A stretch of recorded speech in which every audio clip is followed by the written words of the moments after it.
I am That's fun to say. awesome. That's a 10. Just simply Fuck because I'm yeah. curious here, I want to see if Oh, it wrong still one. uses my.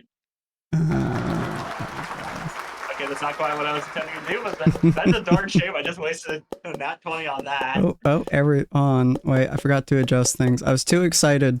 On. Oh no. Oh yeah. Oh no. There we go. Oh no. I was too excited. I got things working. Too excited. What? Oh It doesn't wait. come apart, girl. It's Wait. supposed to stay like that. Just rip it apart. She's literally trying to tear it out. Hi everybody. Poor Yoda's losing his head. Hello. Let me just adjust this real quick. Sin is gone. The DM is missing. There we go. Oh, there we go. Oh, no, he's back. That should level up 3 be... times, maybe you won't notice. That should do... Oh my god, why is that wrong? This is wrong. Okay. I gotta adjust.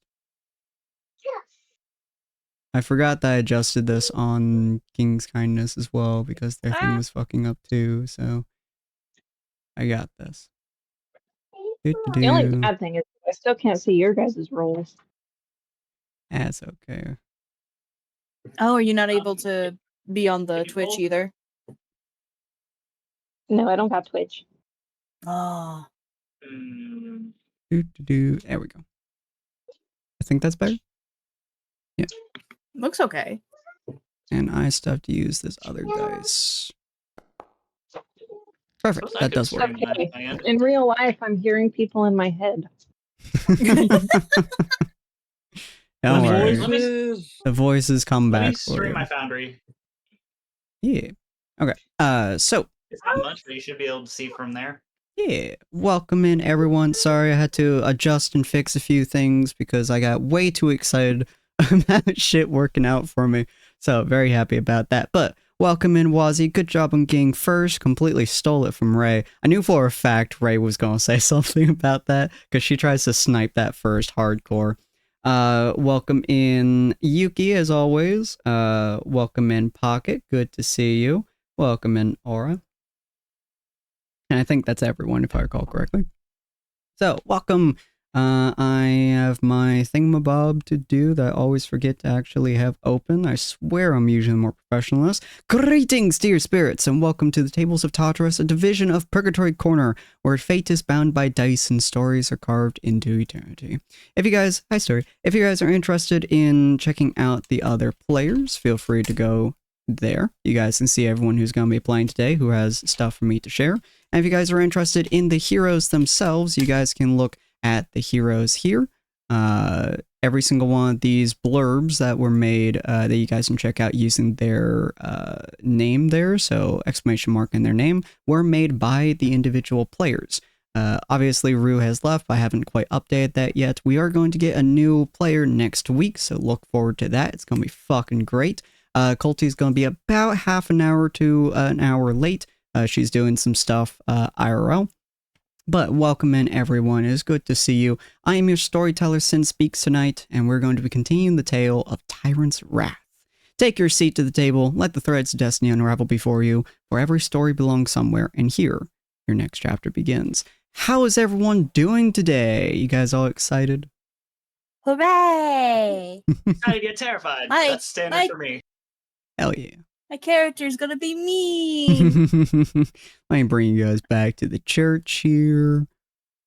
Which, at the moment, would still be just as fleshy as it was when you guys entered. It's all descriptions that I said last episode are still here. For those who need a recap of last episode, you guys were inside of the Gleaming Meadows. You guys had just kind of pulled out, did impromptu surgery on the sheriff's arm in order to get a weird infestation of a parasite out of his arm. You guys decided to go over to the church and see whether or not you could deal with anything there, as that is most likely where all of this stuff has started, has been progressing. Everyone kind of goes down there and gets infected to some degree, so you guys figured this was the best place to interfere and intervene.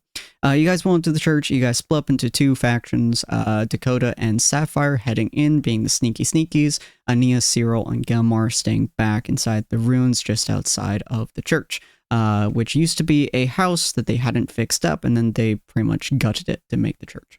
While Dakota and Sapphire were down in the depths of this church, which was ewy, gooey, squishy, and fleshy, kind of like inside of a chest frame, but giant. They had some visions and stuff. I don't quite recall the stuff that they had in their heads, but they got some visions, kind of what their heart's desire was to a degree. Sapphire was kind of offered the ability to gain her memories back, and Dakota managed to ward off most of the desires that he had felt, as he had gotten this offer multiple times so far. Ania, Cyril, and Gelmar stayed back, of course. Ania did not hear or see much, as the others had been hearing voices the last couple of hours, and they had been getting various incentives to enjoy what they truly desire. Gelmar was given the option to stop fighting and just be around his sister, which made him progressively more angry as time went on. Cyril was given the option to pretty much do the same thing, but with his wife and child, which also made him progressively more and more enraged as time went on. As you guys had continued, Cyril got to have a one-on-one conversation with a air quote mimicry of his son, which made him pretty much just bawl his eyes out, just like getting stabbed in the heart to a degree. It was a very, very emotional and very touching moment. After that moment, y'all decided to absolutely just raid this church. A lot of the townspeople were outside kind of praying to the church for whatever reason. You guys kind of went past them, kind of ignored the general existence, went down into the depths of the church, and found your two companions in front of what appeared to be a gigantic cocoon. As you guys got down there and kind of just were all business, just no shits given for this ethereal creature, which was clearly trying to tempt you into something or another, you guys decided to shoot and arrow the cocoon, trying to either kill whatever's inside of there or bring it out so you could kill it. And regardless, it did crack. It came out to be this ethereal, amazing, beautiful looking woman. I don't recall exactly my description, so go back and check out the episode if you guys want to feel that description in a little bit more detail. But she had red hair, a beautiful red dress, and pretty much just stepped out with the regality of a lord and lady. She had talked to y'all and... Rabbit. Huh? Jessica Rabbit. Yeah, fair. But she stepped out and essentially you guys talked with her for a little bit. She attempted to have some kind of peaceful negotiations with y'all to a degree. She had stated that if you want her to free all the people above from her grasp, I suppose, she was more than willing to do that, but given the fragility of most human minds, how they would react to being pulled out of effectively paradise, she couldn't tell you, and it was something that she was semi-concerned about. So, more or less, she was like, yeah, I could do it, but you might want to be there for it. Cyril went head first into trying to kill her. She stunned him for a moment, using hold person, bring him down to his knees, and attempted to once again talk with the rest of y'all. Gelmar, having been absolutely infuriated at this point by his sister being used as basically a bargaining tool inside of his own mind, he turned into his dragon form and attempted to go and kill her. Dakota at this point realized that she was not a combatant. She was, in his own definitions, an innocent. Or the unwilling, more accurately. So he stepped in front of Gelmar, preventing Gelmar from attacking him. At this moment, Cyril took the opportunity to stand back up and ram his glaive directly through the woman's chest, which also, because his weapon is so long, went directly through Dakota's chest as well, splattering Gelmar with a spray of blood. And that, my friends, is where we left off. Dakota is currently crumpled onto the floor, not really saying anything. As I had stated before, healing magic only heals as much as your body is physically capable of doing so, to a degree. If you take too much damage, which is the essentially emptying of your health bar, your body physically can't heal itself. So healing magic is effectively used at that point. But in this case, Dakota is able to be healed, but not quick recovery, I should say. After the lady was stabbed, she just turned into mist, floated up through the ceiling, and said in Ania's head specifically, and only Ania's, that Ania was an interesting one, and that she would be talking to her later, before all connection was cut off. She also stated that she would be holding on to the people until the next morning. That way you guys had time to go up there and make sure no one freaked the fuck out, shall we say, before cutting all communication. So, ladies and gentlemen, how are you all reacting to this? I mean, like I said, Galmar is currently curled around Dakota, and he did, in fact, invoke his healing rune to try and help her. Or help him. My bad, sorry. You're good. Yeah, Ania? I'm waiting for everyone else first. Ah, okay. Sapphire? I'm just focused on Dakota. Okie dokie. So yeah, you're basically like right next to Dakota, trying to like cure wounds and stuff on him, surrounded by Galmar in his full form. Cyril, a man who has stabbed a teammate. What are you doing in this moment?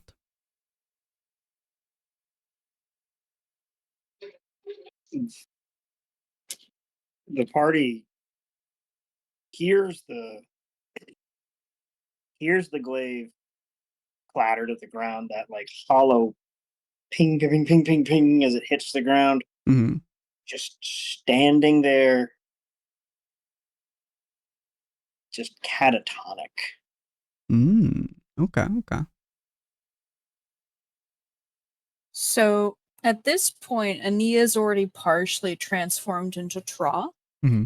And she begins to walk around Gelmar, Sapphire, Dakota, over to where Cyril is. And as she does, she completes her transformation into Tra, gaining a couple inches of height, moving his hand so he pulls his hood off, and he's holding his staff more, like upright. And he starts to round in on Cyril. I assume Cyril's still like catatonic. Yeah. You know those moments in a movie where like something awful happens and they give that couple of moments in the character's head, and it's just And Tra's going to speak up. He's going to be like, "Are we just tools to you, Cyril? You can be shocked all you like, but I know very well that was not an accident."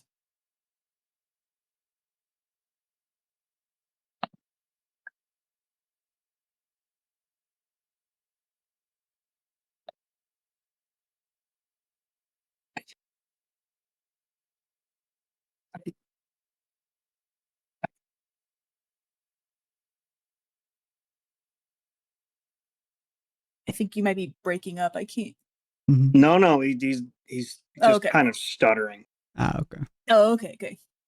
Your microphone was chopping it up, so I couldn't tell if you were roboting. And Tra's going to continue, and he's going to point his staff over to Dakota. It's like, is this what you want to teach Dakota how to treat his teammates? Because I don't think it is. Oof.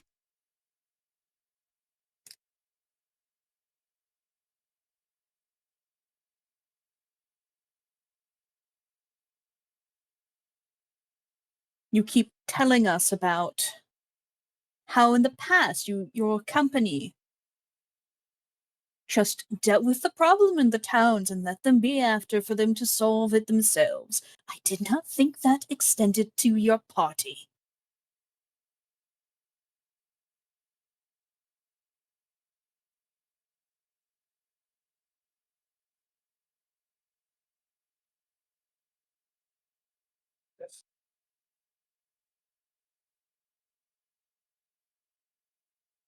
Zero?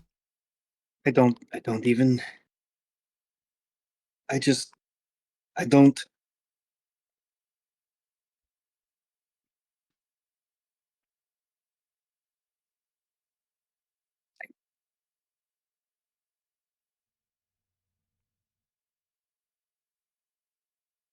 And Tra waits. He's letting Cyril gain some time, if Cyril will take it.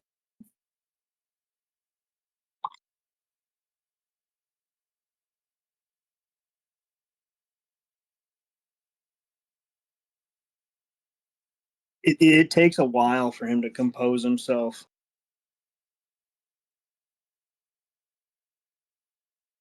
Am I right in thinking that I can still hear and see my wife and son right now? You cannot know. Oh, okay. Or at least there's that.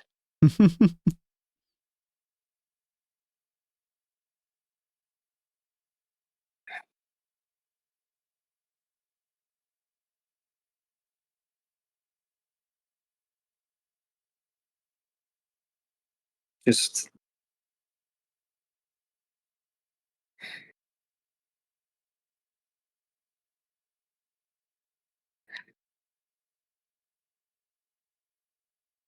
I I don't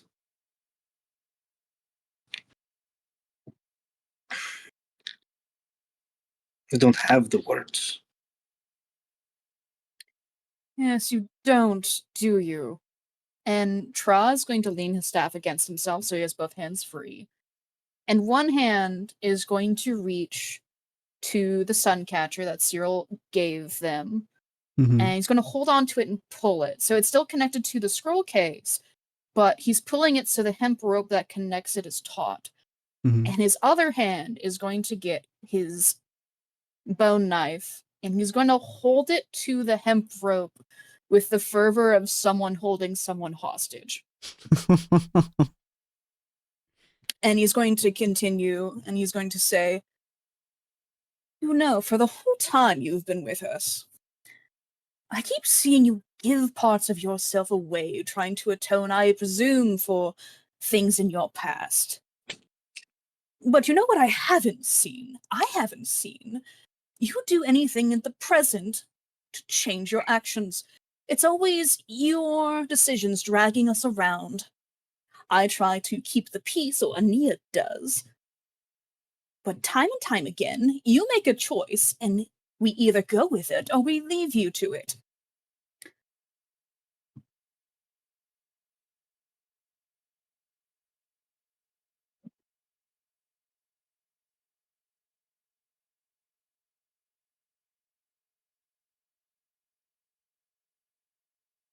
You are wondering if I have an excuse or even a good reason. I don't need Unfortunately, I don't. Luckily for you, I don't need one. All I'm demanding is change. If you actually care about atoning for your past or changing who you are, whatever, then you should be focused more on the present, I think.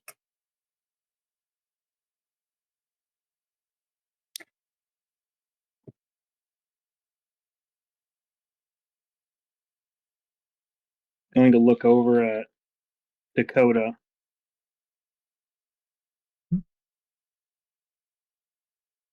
How do I atone for that? That right there. You're Like, right. I did that. For some reason, somewhere in my mind, I knew what I was doing, No one was in control of myself but me. I did.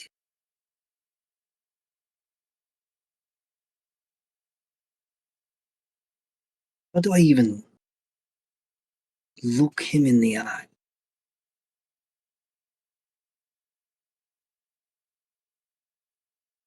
How do you say you're sorry for this? Your apologies don't matter if you're going to keep doing it again. These things, these creatures need to be brought down.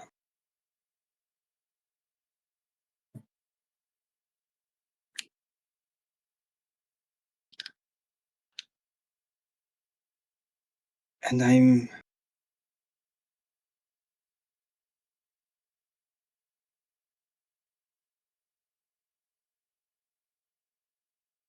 you're right. Time and again, I revert to old ways. Things that only worked for the past 200 years. Because the only one that could get hurt was me.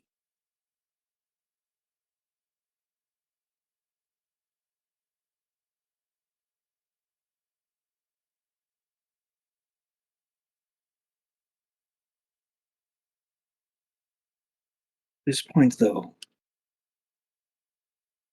what kind of change could I do that would be enough?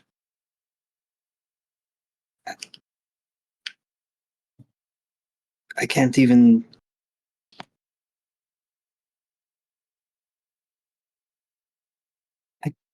I don't even know.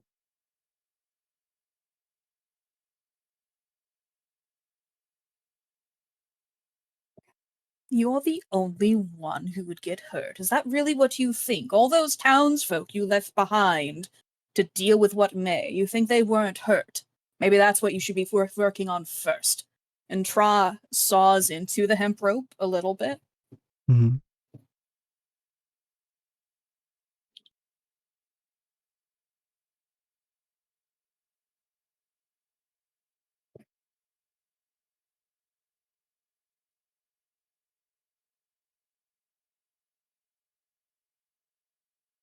The people left behind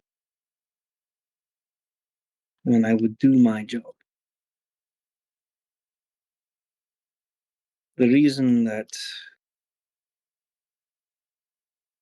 I never stuck around was because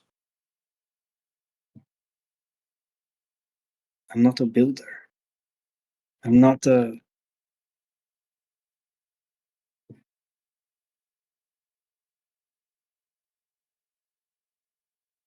I'm not. I don't know. It was just always what we did. We had a job to do, a task. And that task was never ending.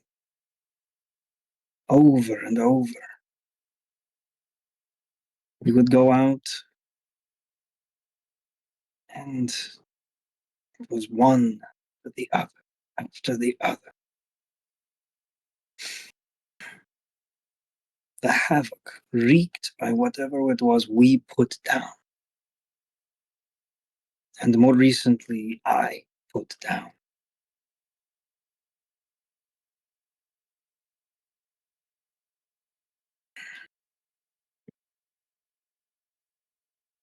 Maybe I just thought they would blame me for whatever happened.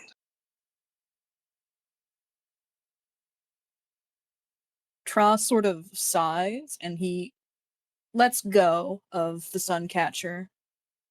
Still has a nick in the rope, but it's still attached, and he says, I don't disagree with your methods. I just want you to consider the party's perspective sometimes. And he puts the dagger away. You're right.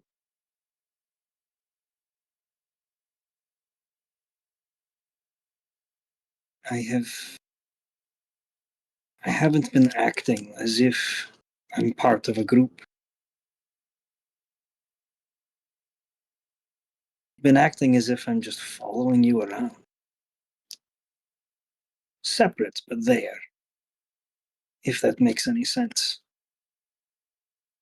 It does. And he starts to turn away towards the entrance. He's not quite leaving yet, though. And for this time and the time before on the tree, it seems the enemy that I'm supposed to hate cares more about what I care about than my party.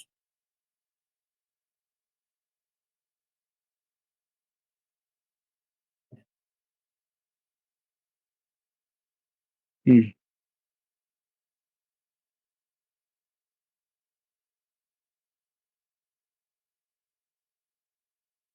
I have to go make sure the townspeople don't erupt in a frenzy after all this.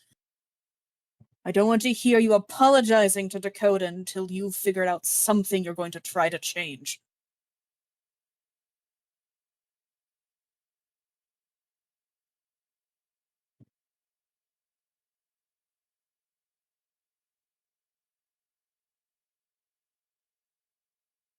Wait.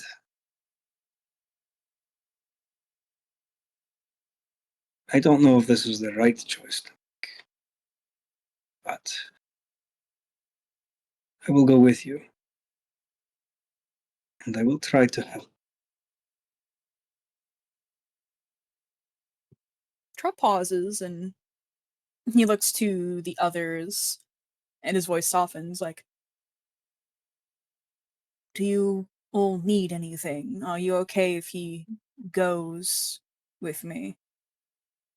Probably isn't best to keep Dakota down here.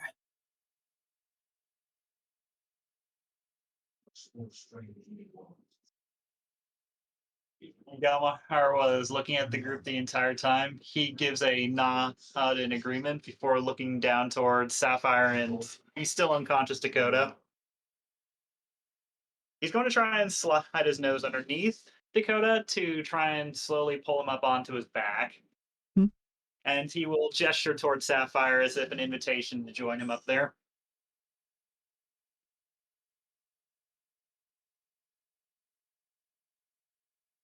Do you climb on his back, Sapphire?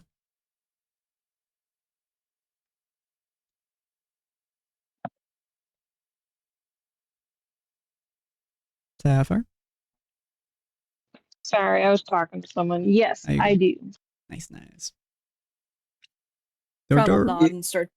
Oh, Hmm? go ahead. Oh, you're fine. Will Gelmar fit through the? I don't think you will. It will be a Technically very speaking, I'm pretty tight sure- squeeze, but he can. Technically, yeah, I was gonna say, technically speaking, I'm pretty sure the rules of large-sized creatures means that I could go with squeezing rules to fit through medium-sized gaps. Mm-hmm. It'll be a very uncomfortable squeeze, but you would be able to make it out. Trav would mention that like the people are still sane. They'll still remember seeing a dragon, so it's Gilmar's choice what he does with that. Mm-hmm. All right, do you guys head up? Trav Hold will on. turn back into Inia. He will give. Sorry, I just noticed. No, go ahead, Gelmar.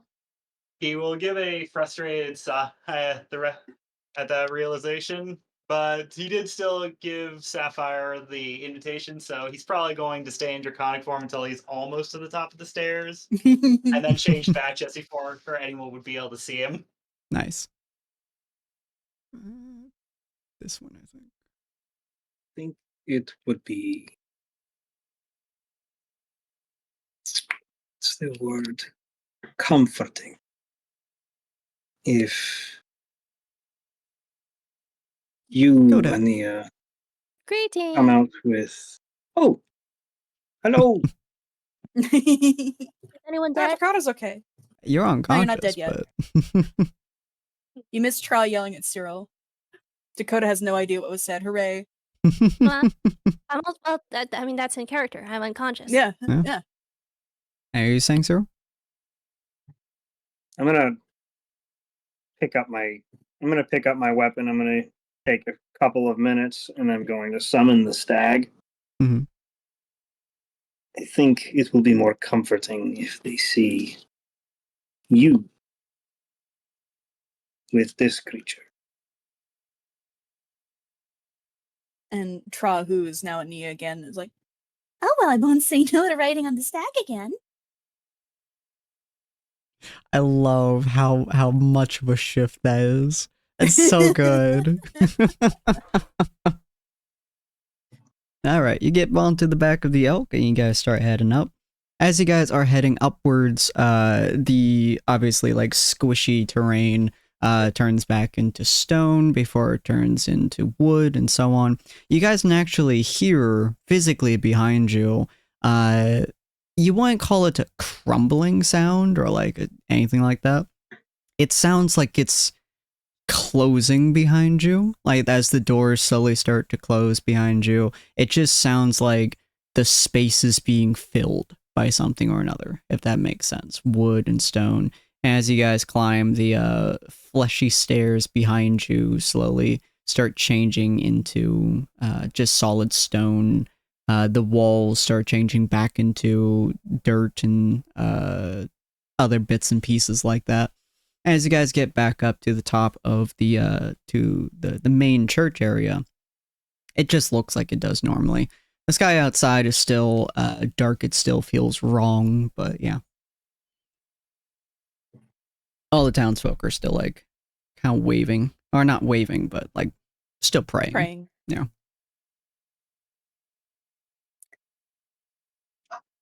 Ania is going to ride the stag over to the townsfolk, and she is actually going to hop off it. Okay.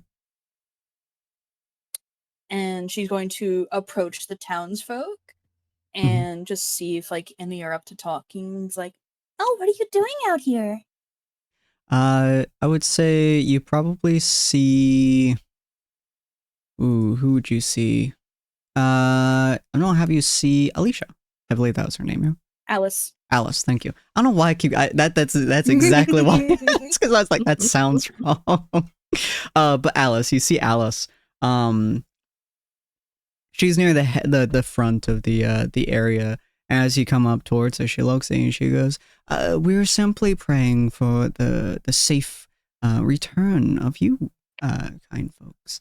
You all seem to have done pretty well for the groups for the town before, and well, we want you to make sure you had a good time down there. Did you meet her?" Oh, we did. She was beautiful. She is a stunning lady. Did she bestow What did- upon you her gifts? And Ania's gonna move like one hand to her chest, to her own chest, like speaking from the heart. And she's gonna be like, Unfortunately, although she did offer them to us, I believe we decided against it. Oh, I see. Interesting. Well, that is your choice to have. Are you happy with that choice? and Ania will think on it, and she'll say, I don't think I'm happy with how we went about it, but I think I'm happy with my choice. And She looks at you a bit all- quizzically for a second. Mhm. And you've all made a very different choice. Indeed. We have a lot that we hope to achieve and we hope to seek, and some of us, well, what they want isn't quite here, so to speak. So Is what you want here? me, I just want to tend to the horses and to the livestock and the cattle. That's always been my interest, my hopes, and my dreams. It's all I desire, and so I get to do it. So why did you accept it when you already all have that all for yourself anyway? I accepted it because it's hard to have a lot of animals, to have a lot of livestock, and have a lot of creatures come in when no one ever really visits the town.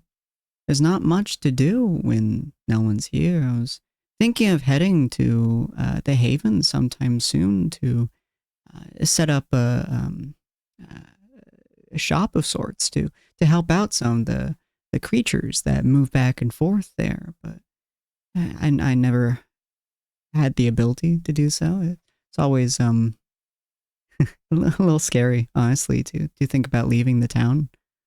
And well, yeah, she gave me the ability to be brave. I just haven't taken the first steps yet. So a few things. And Ania's going to try and reach out and take her hand with her hands. Mm-hmm. She lets despite knowing, yeah.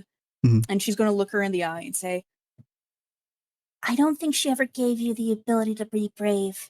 I think you've always had the ability, but you can't be brave without being afraid of something. I think you should pursue what you want to do. You are very sweet, Miss Ania. You've always been sweet to me. And she'll go let go of her hand. You do not feel anything crawling up your arm or anything like that. And she just kind of like puts her hands together, kind of press them against her chest. And she's like, I seek to make all adventurers' lives just a little bit easier here. But if you are going to the Haven, I might join you. If you don't mind, of course. I won't be a bother. If we go that way, I'm sure I would welcome you to journey with us. She nods too. And Ania's going to go talk with others in the same way. Mm-hmm. But like you can like switch over to Gilmar and Sapphire and Cyril. Yeah, she's just talking to people. A lot of the folks that you interact with, many of them have desires that aren't, I suppose the would be realistic. Like her desire, you notice that she's not in the same kind of weird mind space that a lot of the other ones are, like the lady with her baby, for example, or the salesman. She's not in that mind zone thing. A few of the ones that you talk to are like that, but very, very few. The rest of them, their desires, they ask them about, their hopes, their dreams, or anything like that, is stuff that realistically they can't achieve where they are, and they're not going to be able to achieve it if they stay where they are, which is where they want to be. One person, the blacksmith, for example, wants to be able to craft items for the Starshell Kingdom. But unfortunately, because his position and the fact that most people aren't allowed in the Starshell Kingdom, much less allowed to do military work in there unless they're high elves, it's not only an unrealistic goal, it's almost an impossibility. But in his weird fantasy, his weird mental area, he gets to do that. And, he gets to work on stuff. And a lot of the people that you interact with, that you're talking to, they either are like Alice, who aren't quite in that space because their stuff is more intrinsically focused, versus the people who are in that space as their stuff is externally focused, if that makes sense. Yeah, Ania's gonna start with people who are like Alice first. Mm-hmm. And she's gonna slowly make her way towards the harder cases. She does not plan to sleep tonight. She's gonna be up all night talking to people. Interesting. Okay. Cyril, what are you doing? I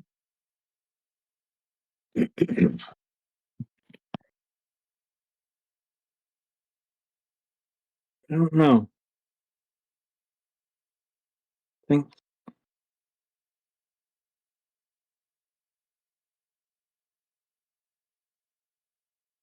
Bloom threateningly over Ania.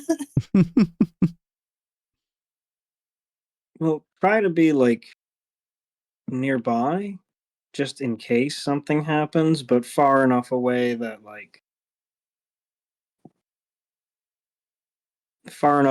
he's not looming, I guess. Mm-hmm. Okay. Cool. So yeah, you're just kind of watching over, I suppose, Ania, trying to make sure that no one has a sudden fucking like spaz attack or something of that sort and absolutely goes absolutely wild and crazy and shit. Trying to Gelmar. make sure no small children stab her in the stomach. Oh my gosh. Gelmar, what are you up to? As I said, slowly work my way up towards the top of the stairs. The moment I would be just outside of range that anyone will be able to see him, I'm just going to lay out like a. I'm just going to lay out my neck straight to make it an easier walkway for Sapphire to get down, and I will in fact give her a look as if to indicate that. Okay. Before I transform back, I do not just want to just do suddenly the human's size let her drop, especially with Dakota there. Sapphire just drops on your head like wee. What are you doing, Sapphire, as he's putting the two of you down?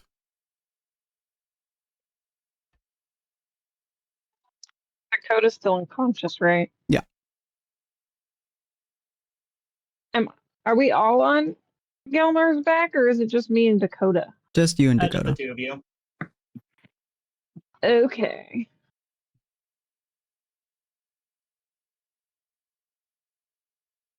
That just sounds awkward. So awkward. Yeah, just a little bit. I mean, hey, it's an extra set of arms on his back to make sure that Dakota doesn't fall off. This is true. If nothing else, Yeah, but you're going to be helps. transforming while I have to carry him off of your back. Well, we can say that I left the stag behind for that. I mean, I could also say that I'm using like my tail to try and shove it up him, or to try and help it with an extra shove, because probably does still carry most of his actual strength, and the giant's might does give me advantage on those anyway. I'll probably Dakota's say really light. Oh yeah, Toa's like what, Yeah, 90 sounds about right. pounds? I think Dakota. I know he's. Yeah, I know he's not that heavy, but he's also taller than me. So That is true. That's fair. At the moment, I will be- actually, well, actually, no, that's a good question.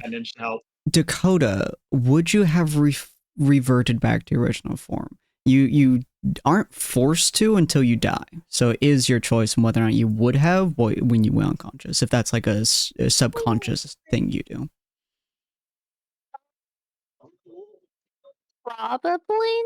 Probably not. I don't think, because I feel like I've spent like a lot of time like in this form. So if that was something that I do, I would have trained it out of myself. Okay. So yeah, he would be his stupid tall form. So I'd probably say that Gelmar carrying him. The tail. Yeah, Gelmar helps you carry Dakota off of his back onto the stag, essentially just kind of like draping Dakota over the back of it, as his wounds are sealed at this point. Okay. Yeah. It's okay. I'm very light. It's not a difficult process to do. A little bit awkward, but not a difficult process. Not difficult. Yeah. Okay. Yeah, I'd be focusing on getting Dakota in a good position where we can get him to a better spot to recover. I mean, worst comes to worst, you could probably just like tie him to the horse or something like that until we can get him somewhere else. I know that's not a comfortable solution. Let me hog time real quick, shove him on back, make this old country. Then you know that's not what I meant. Just just like tie him stomach over the back of the horse. And what are you saying, Sapphire?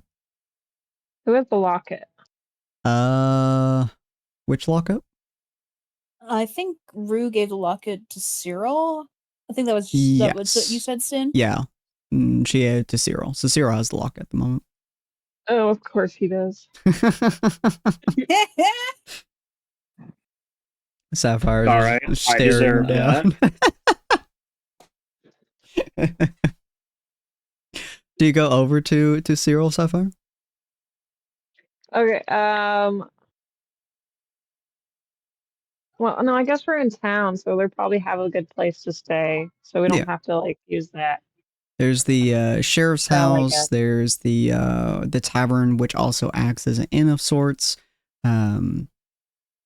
how useful either one of those would be is dependent.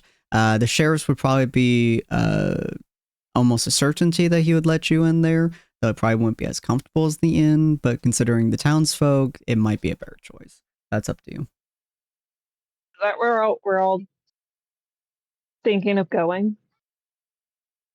Ania's planning on staying out all night just talking to people, so she is not joining right at the moment. Okay. Mhm. Okay. Well, I think I'd go with the sheriff's house as far as safest option at the moment. Cool. All right, so you and Galmar are gonna move over to the sheriff's house. Cyril, you gonna watch Ania the whole night, or are you gonna do something in the meantime? Repent. I do have a suggestion of what something Ania would ask of Cyril, depending. You know what? I think at this point, Cyril's still trying to figure out what to do. Mhm. Okay. I wanted to ask. Oh, go ahead. No. Yeah, go ahead. Is the lady with the baby bundle out and about? She's still inside her rocking chair, just going back and forth. Ania's gonna point to her, look to Cyril, and say, I think you should be the one to talk to her. Ooh. Don't know if that's a good idea. You're the one who can relate to her much better than I. And if it's any consolation, even if it goes badly, I won't think badly of you for not doing the technical best outcome.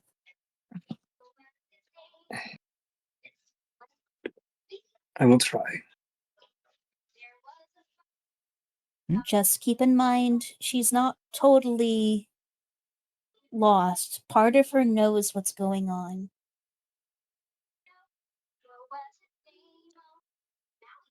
And be gentle.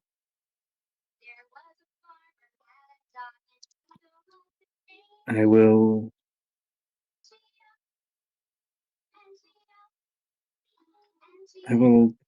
do my best.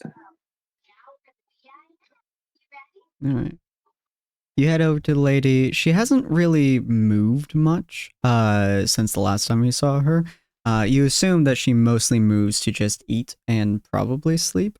But for the most part, her day is just spent rocking the rocking chair, humming, singing, or sometimes she coos at the bundle sticks and all this other stuff that one might do to their child.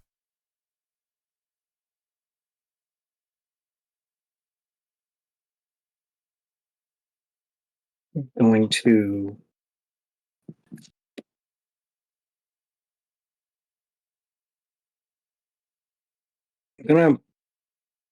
I'm gonna come up to her, Mhm. and I'm gonna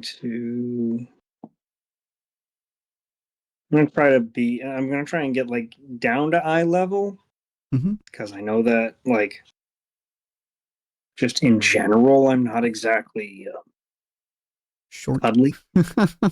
I'm not exactly cuddly, and I'm especially less cuddly without my poncho, and all of my stretched out limbs are very visible.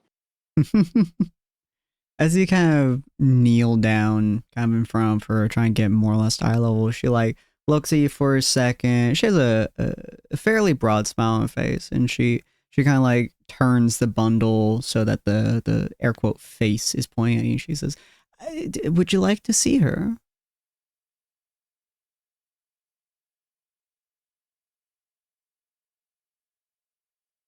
I'm gonna reach a hand out to where the face should be, and just sort of like gently rub a thumb over the forehead, quote unquote. Yeah.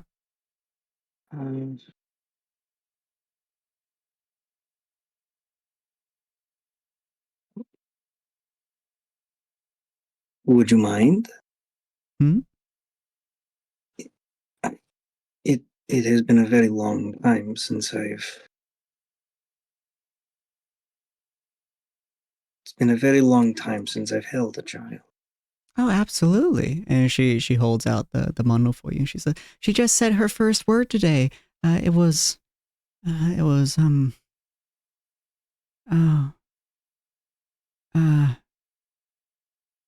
ma. She said ma.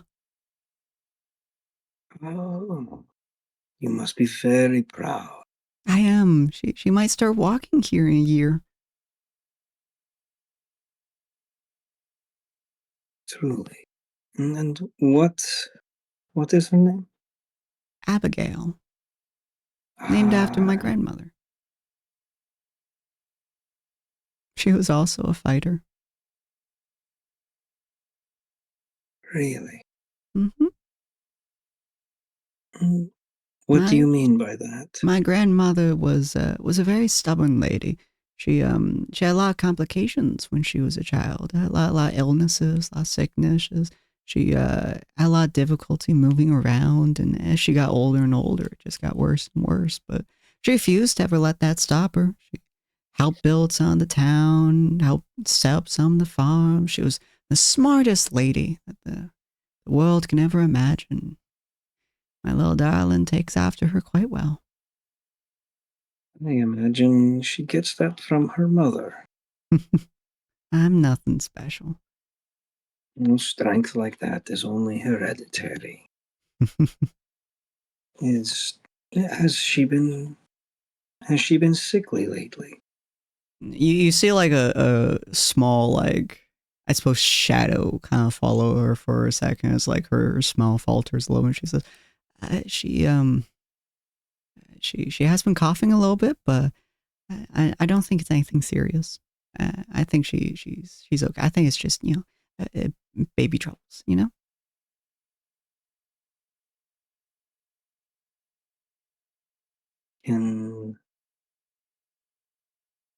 I can help with the sickness. Oh? The sickness I can cure. I think she would appreciate that a lot. She has And- trouble sleeping some nights. Oh. And I'm gonna use. I think I'll grab cure. Mm-hmm. Like the spell won't have anything to grab onto. You can still use it regardless.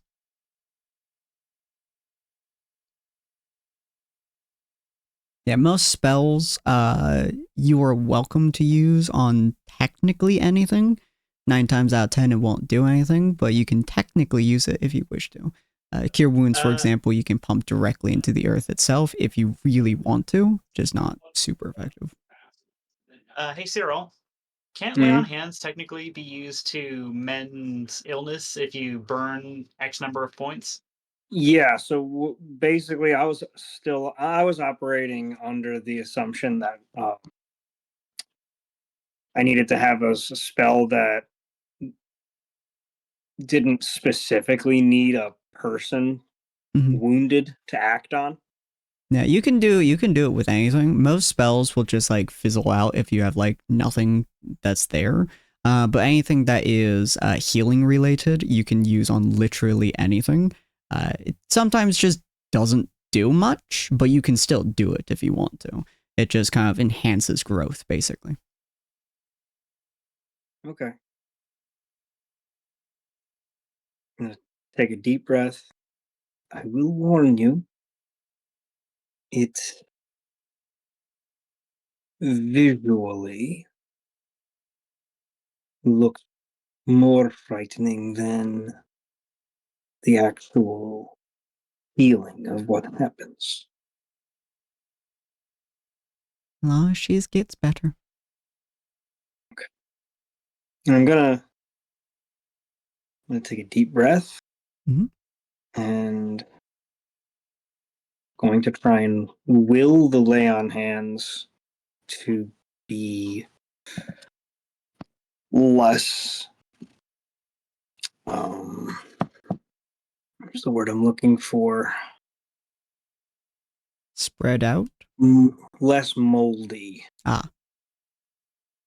You know? Mm-hmm. And I'm Try and going make it to more, I suppose, divine rather than semi-necrotic. Yeah. And I don't know if you want me to try and roll for this or No, nonsense. You're healing a bundle of sticks. well, to roll to see if the effect goes off the way I'm trying to get it to go off. I would probably say like you have enough time, enough focus, enough general will at the moment that you don't have to roll, as you are fully focusing on this rather than in the middle of combat or anything of that sort. Okay. So instead of that wet, blood red, viney plant, these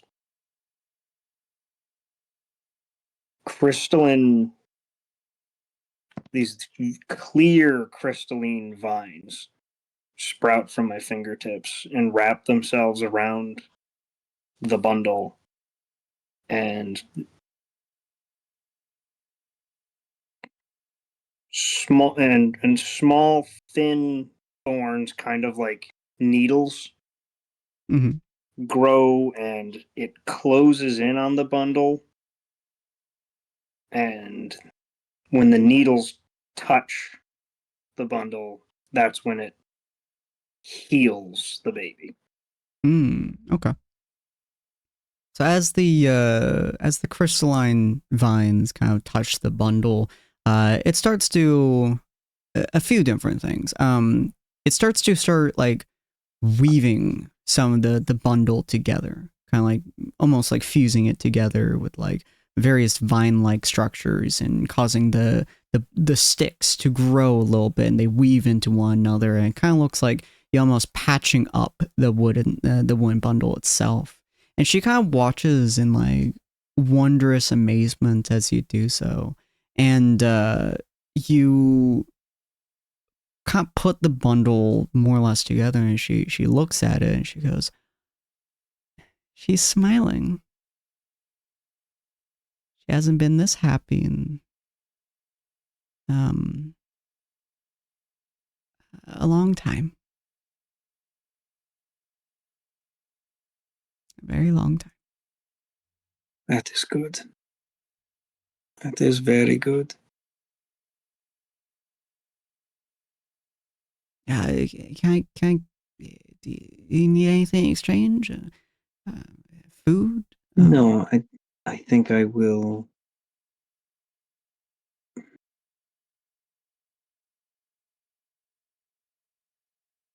I think I will continue on.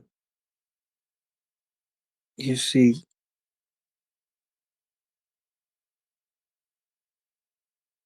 I am still uncertain how much of what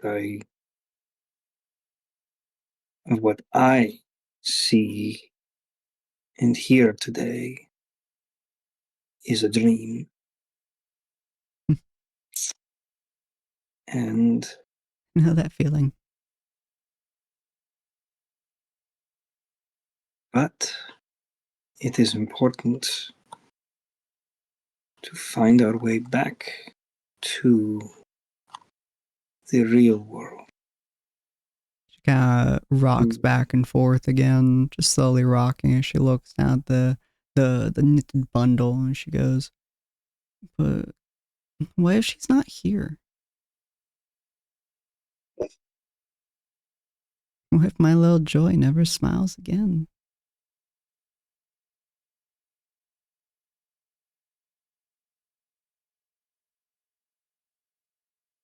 As awful as that is, there are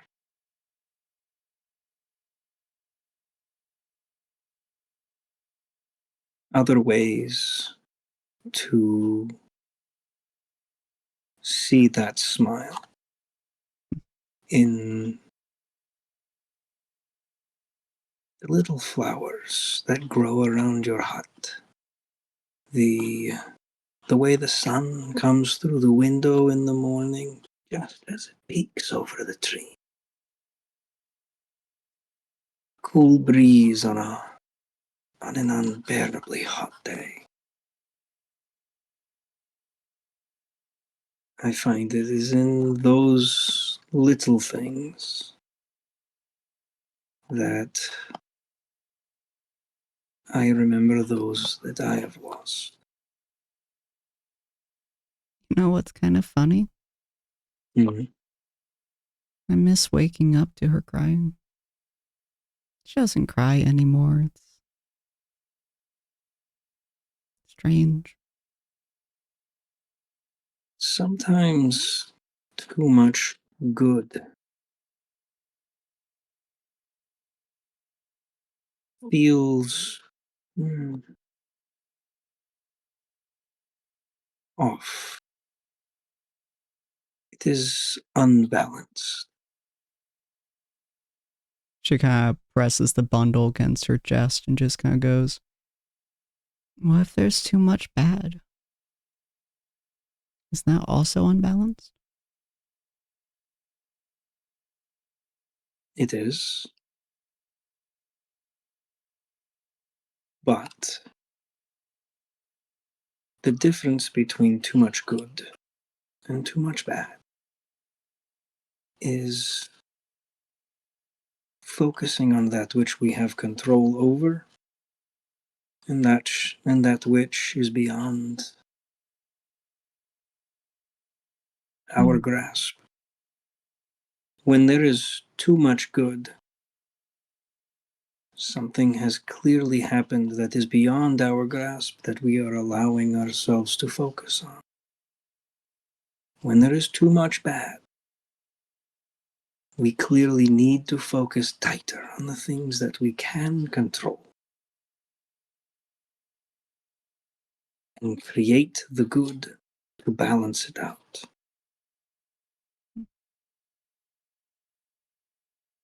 You are a very strange man. You're very wise. What's her name?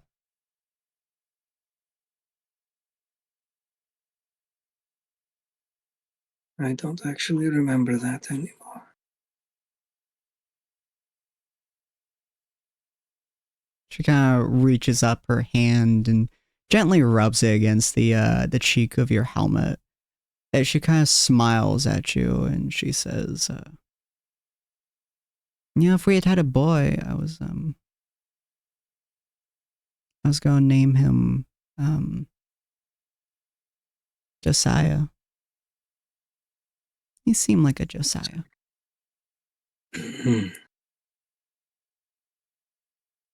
That is a beautiful name.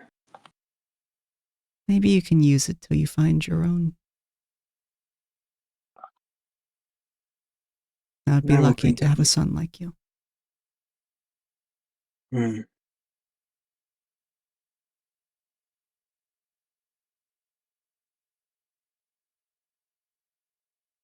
I fear that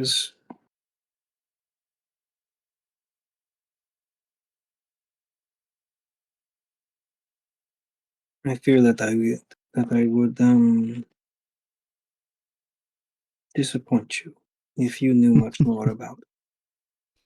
Oh, you silly, silly man. She kind of stands up and kind of puts the bundle against her shoulder, patting its back, and goes, a mother's never disappointed in her children as long as her children learn from their mistakes.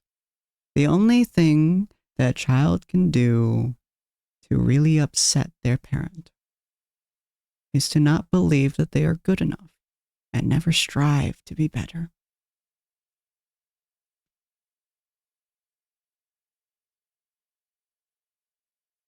You are a gentle soul. The only way you can disappoint me is by not remembering that.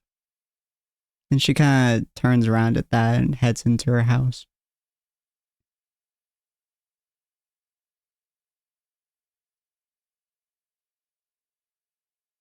I'm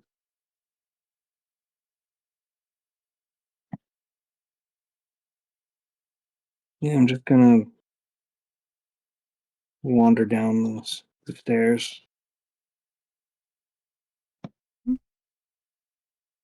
Okay.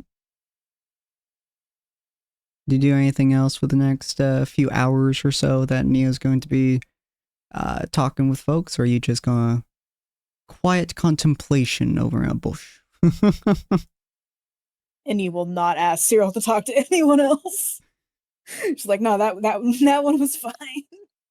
She didn't hear any of it, but she won't ask Cyril to do anything more. Yeah. I'm gonna remind me again. This lady's house was near the sheriff's house, right?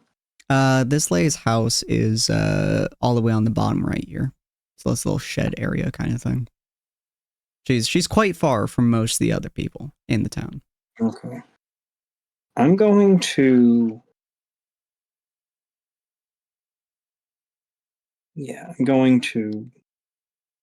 remove my armor and I'm going to hang it on the I'm going to bury the glaive butt end first in the ground, and I'm going to hang the armor on the glaive, and I'm just going to kind of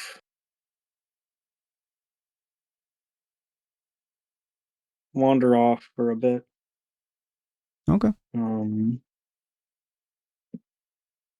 not actually like making a conscious choice about the decision of what direction I'm going.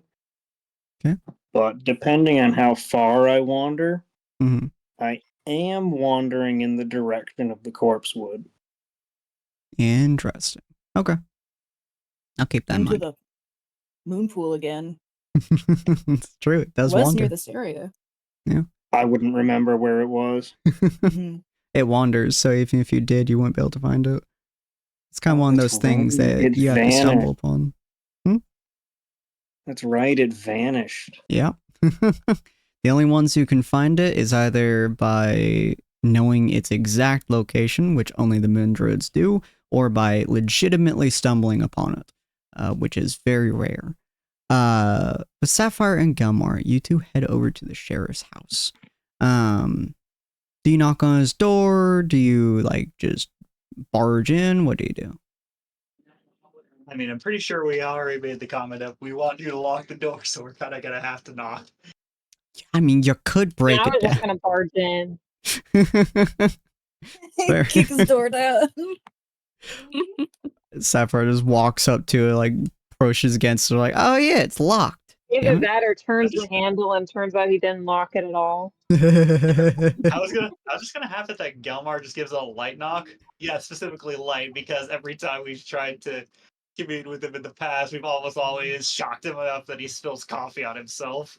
Yeah. Roll for locked door. Do you make a bigger noise, Sapphire, or do you let Gelmar be nice and gentle about it? I'll let him knock, but I'm still opening the door. Okay. Gelmar does a soft knock, just gently, and you hear the guy go, huh? And then, yeah, Sapphire, you just open the door. He didn't fucking lock it. He's like, ah, shit, right. That was what I was supposed to do. Look, I have had a lot to drink tonight. As you walk in, he's just staying there, cup of coffee in one hand with a lid on it, and a bottle of very, very cheap booze in the other hand. And it's like half empty, so you're assuming he poured a lot into his coffee. How have things been on your end since we've been away? Night drinking? You haven't just been drinking fine wine, have you? He says, giving you a concerned look. You think I have fine wine? Shit's cheap. He just starts sipping from his coffee cup. What happened to your friend there? Long story. They If you would do me a favor, next when Cyril comes in, could you keep him at least some distance away from him? Let's just sure. say there was a bit of a disagreement. He says through frustrated teeth. Sure. Does the cowboy folk need somewhere to rest? I got a cot over there. Kind of points to the corner of the room where you do see a decently nice cot. It's not it's not like exceptional, but it's workable.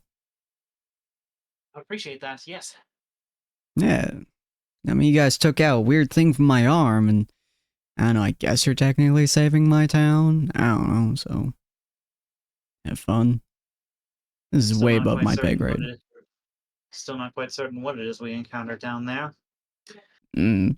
And I'm fairly certain we're going to wind up seeing it again someday. Well, if you do, leave the fuck my town out of it. If we have that option, believe me, that would be my preference. Very, very.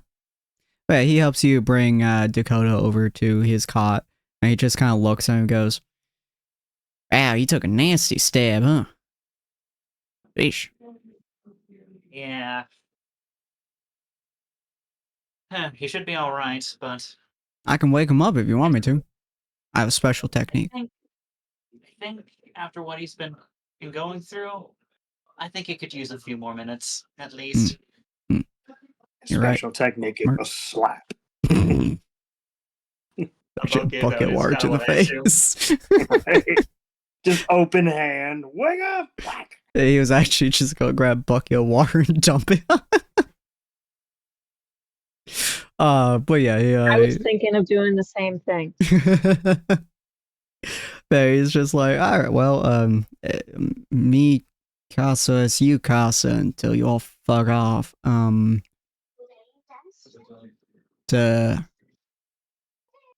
guys play poker? I walk over and grab his booze. It's not tried Start poker, drinking. I'd be more than willing. I can't say I've played poker before, but I'd be more than happy to try. Sweet. Drunken poker is the best poker. He grabs out another bottle of really cheap booze and hands it to Sapphire. There you go. And double down on that. He'll sit down at his usual table and pull down like a full card deck. And he goes, all right. Y'all just effectively start playing poker for some of the night at least. So y'all probably pass out or so. Imagine that every time we get a losing hand, we have to down a shot. Is this a betting game or just a regular game of poker? Without the betting? You can make it into a betting game if you like. He's happy to play money. He's drunk enough to. Gelmar specifically is the only one playing strip poker. No, I'm not doing that. No, Gilmore's technically a baby dragon, no. Nah, shit. We don't need that kind of scene here.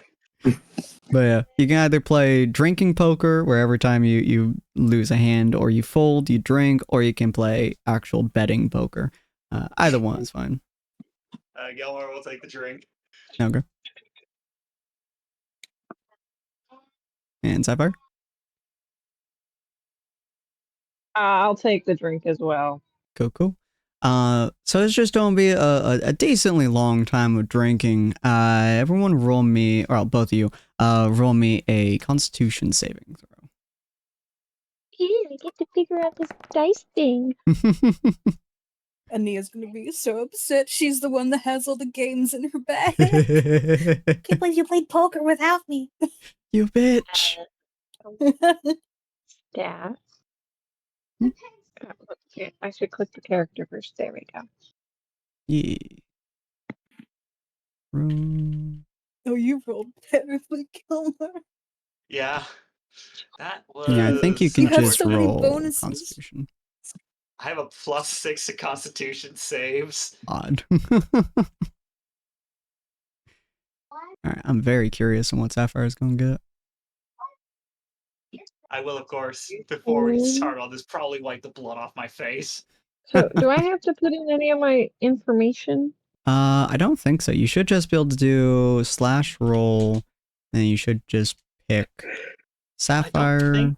and then Constitution. I don't think Rangers And get proficiency in save? Constitution saves, so I would imagine you just put in your modifier. But let me double check that. Yeah. So you click Constitution, and then it will give you either advantage or save, and then you just click save. Okay, so I just click. It's asking me true or false. True or false? Oh, just do true. Yeah, okay, because I click save and it's like true or false. I'm like, I don't know. Yeah, just do true. Okay. So it says here that Rangers do not have proficiency in Constitution save. So yeah, just add your modifier. Yeah. A +1 7. All right. He clearly has more experience drinking exceptionally heavily, but he's already pretty drunk. So we're just gonna add don't even matter. He's gonna add a number to that. I don't know why that's being weird, but that's a 4. But he's gonna add a number that doesn't matter in the slightest, as he's still drunk off his ass. Probably within like maybe 2 hours, maybe 3 hours. All three of you are shit-faced. And he is significantly drunk. He's telling you guys stories about you don't even know what, you can't even remember the shit he's talking about. And eventually all three of you just pass the fuck out with the playing cards all over the table. More or less forgotten by the like first hour and a half or so, and drinks just took up the rest of it. Time is going to continue on here in a moment, but I'm going to open up my window so I don't burn to death. So I'll be right back, ladies and gents. Entertain the crew. Rick sitting at the desk like that dog in the GIF. This is fine. This is fine. I mean, Everything's again, on fire. I mean, I guess if you just need a few minutes. Dakota's gonna wake up and everyone's gonna be passed out. I guess if we just need a few minutes of entertainment, I was recently informed of an older style bit of Pokemon trivia, and I'm more than happy to ask if anyone else knows about it either. Specifically, I Pokemon will. trivia. Okay, yes. So, in one of the earlier, this was a bit of trivia that happened in the first 4 generations, or more accurately, it took place across those first 4. A move that was released in the first generation of Pokemon was a physical attack. In the very next title, it was converted to a special attack. And then, in Generation 4, it turned back into a physical attack. Can you tell me what move that is? Quick attack. Nope. What's the star one? I'm willing to give hints if anyone needs them. No, it was not Swift. Oh, okay. Wait, is it that one? What's it called? Hidden move or something like that? Oh, Hidden Power?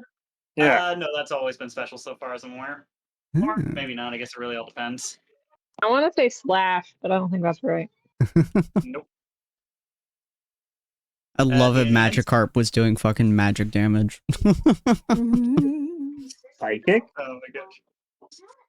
No, it was not. What's your first hint? Are you familiar with the physical special split? No. No. Basic explanation. Up until the 4th generation of Pokemon, every move, or every offensive move specifically, was either physical or special, not based off of the preset integer for each individual move. It was just simply physical or special, based completely on the type. Every normal move was physical. Same goes for every fighting. Every water move was special, and same goes for several others, or for all the others. Fascinating. Oh, so it was a physical move, but it was only physical because of the element it was, and then it was switched, and then it was switched back. Yes. It was switched over for another detail that I haven't told you, but I'm more than happy to let you guess if you want to try for another couple times before I give you that one too. I'm fully fucking stumped here. Do you need another hint? Can you give us the type? By the end of the In Generation 4, the move was a dark type move. Hmm. I'm trying to think of what dark type moves there were. Glare? I think that's normal, actually. Is Lick a And dark type Glare is move? not an attack. I was No, thinking Lick is Lick. Ghost. Was Ghost Ball a thing? Shadow Ball? That's always been a thing, but I'm pretty sure it's always been a Ghost move. Can't think of any dark moves off the top of my head. It's like the one type I don't know very well. Well, aside from Fairy. Shadow Clone. Ooh. That's a good suggestion. Was it Shadow Claw, Gummer? No, it was Shadow not. Clone. Shadow Clone. Yeah, I'm 100% stumped. I don't know dark moves very well. You want me to give you another hint, or do you just want me to tell you? Well, I think we just need the answer. I think we're all fucking stumped here, man. We're not Pokemon enthusiasts. Okay, so the one detail that I probably should have told you, dark type moves weren't actually a thing in the first generation of Pokemon. I They thought came in the they sec- were. Yeah, they came out in the second generation immediately afterwards when this move was changed from a normal type move to a dark type move. Dark type moves by default are all special attacks. Huh. Or before the physical special split. Mm-hmm. And then the physical special split came, and it was switched back to a physical attack because that made more sense. The move in question, it was Bite. Really? Bite was a special move? Bullshit. Yeah, it was a physical attack, or it was a normal move in the first generation of Pokemon. It was changed to a dark move with the inclusion of the dark typing in Generation 2, but changing it to a dark move made it a special attack. Huh. And then the physical special split happened, and it got changed back to a physical move because that makes more sense. Yeah, that's wild. Wow. I 100% Only the would darkest of never Pokemon suggest bite Bite. you. Yeah.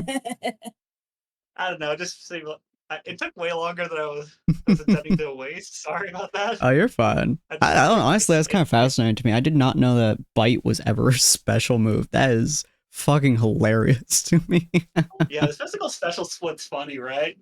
Yeah. Just like how Thunderfang was technically a special attack up until Gen 4. Oh, yeah.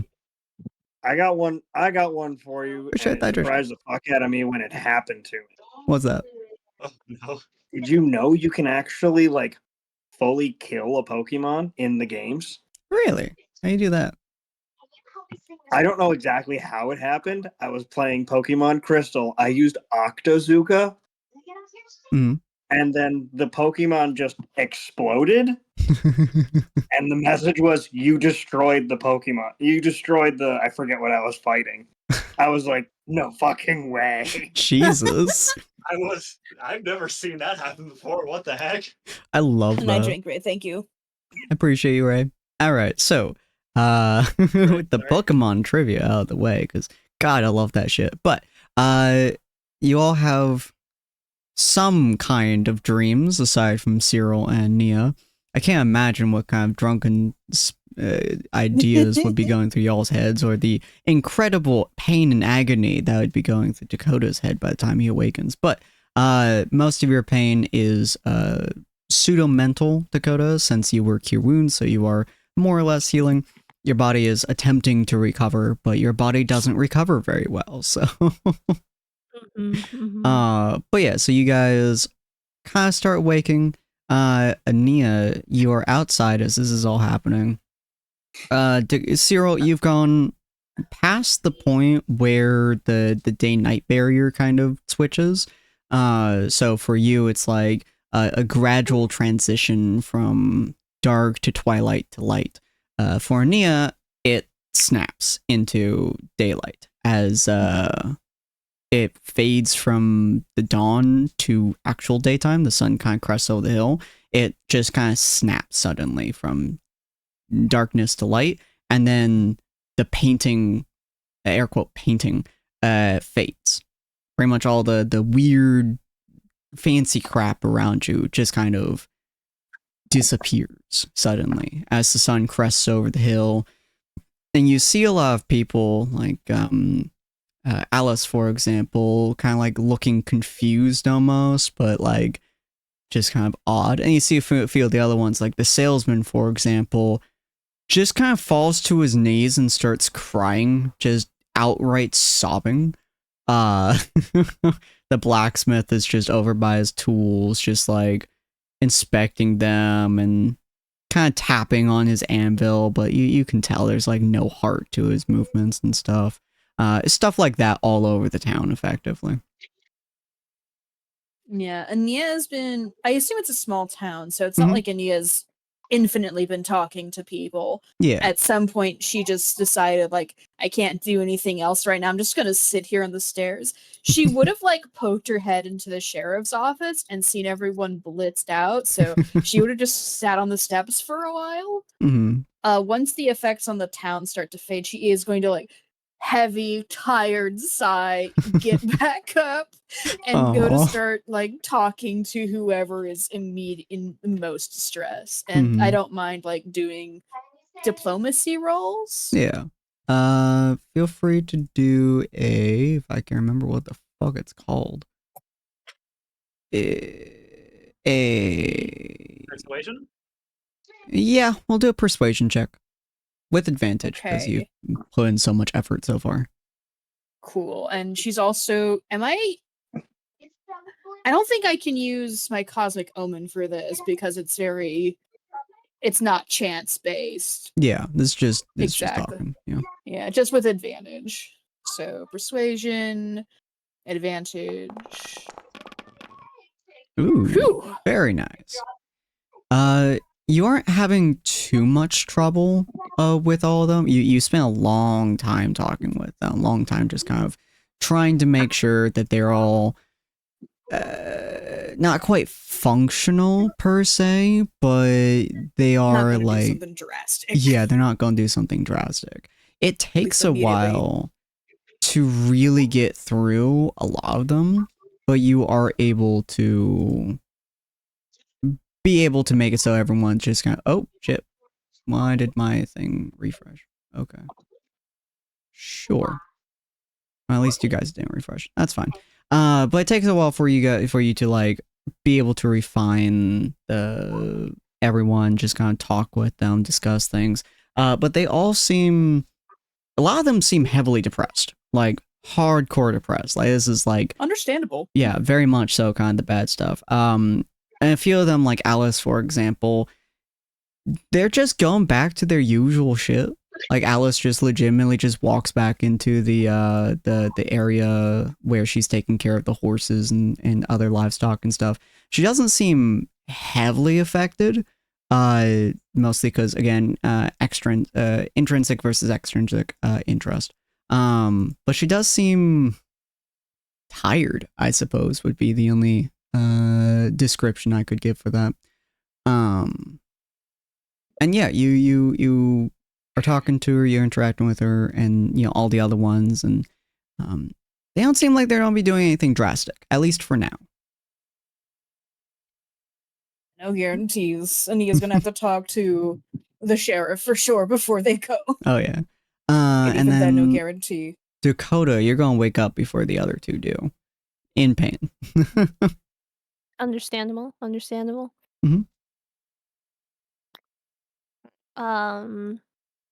Where exactly is the Dakota's waking up? Like, what does he see?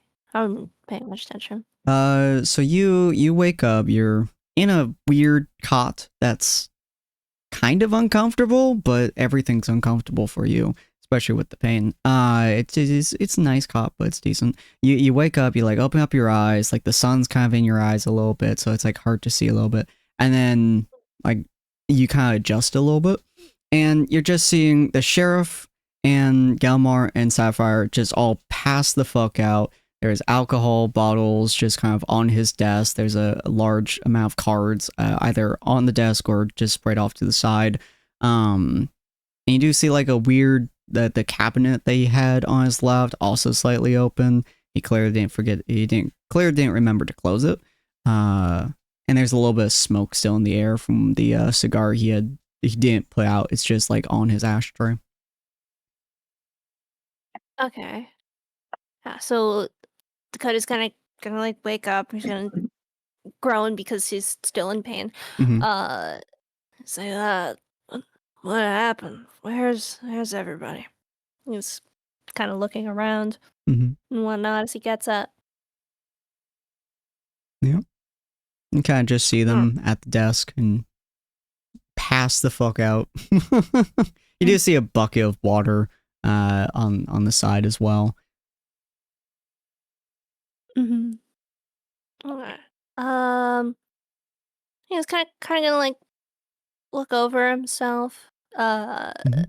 see if there's any like scars or wounds or Mhm. some such. You you He do have assumes a that. decent sized scar on your stomach, and even as you like try to shift like the skin and stuff, it doesn't quite fade.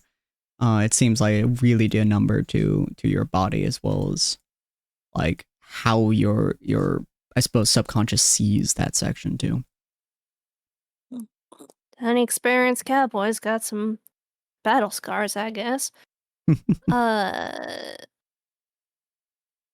is like everybody like asleep here, or Just Gelmar and Sapphire. Cyril is nowhere to be seen. Looking out the window, you can see Ania just kind of like moving from person to person. She looks tired as fuck, more tired than you do. Hmm. Okay. Gelmar's not here either, or did you mention him? Yeah, Gelmar and Sapphire are I'm both. here. Oh. I'm out cold on the table. Okay. Yeah, So's that the checks out. sheriff. Yeah. I think he'll go over to Nia then. Okay.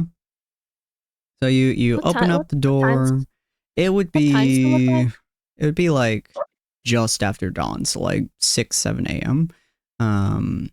Is autumn, day 9, I believe, if I recall correctly.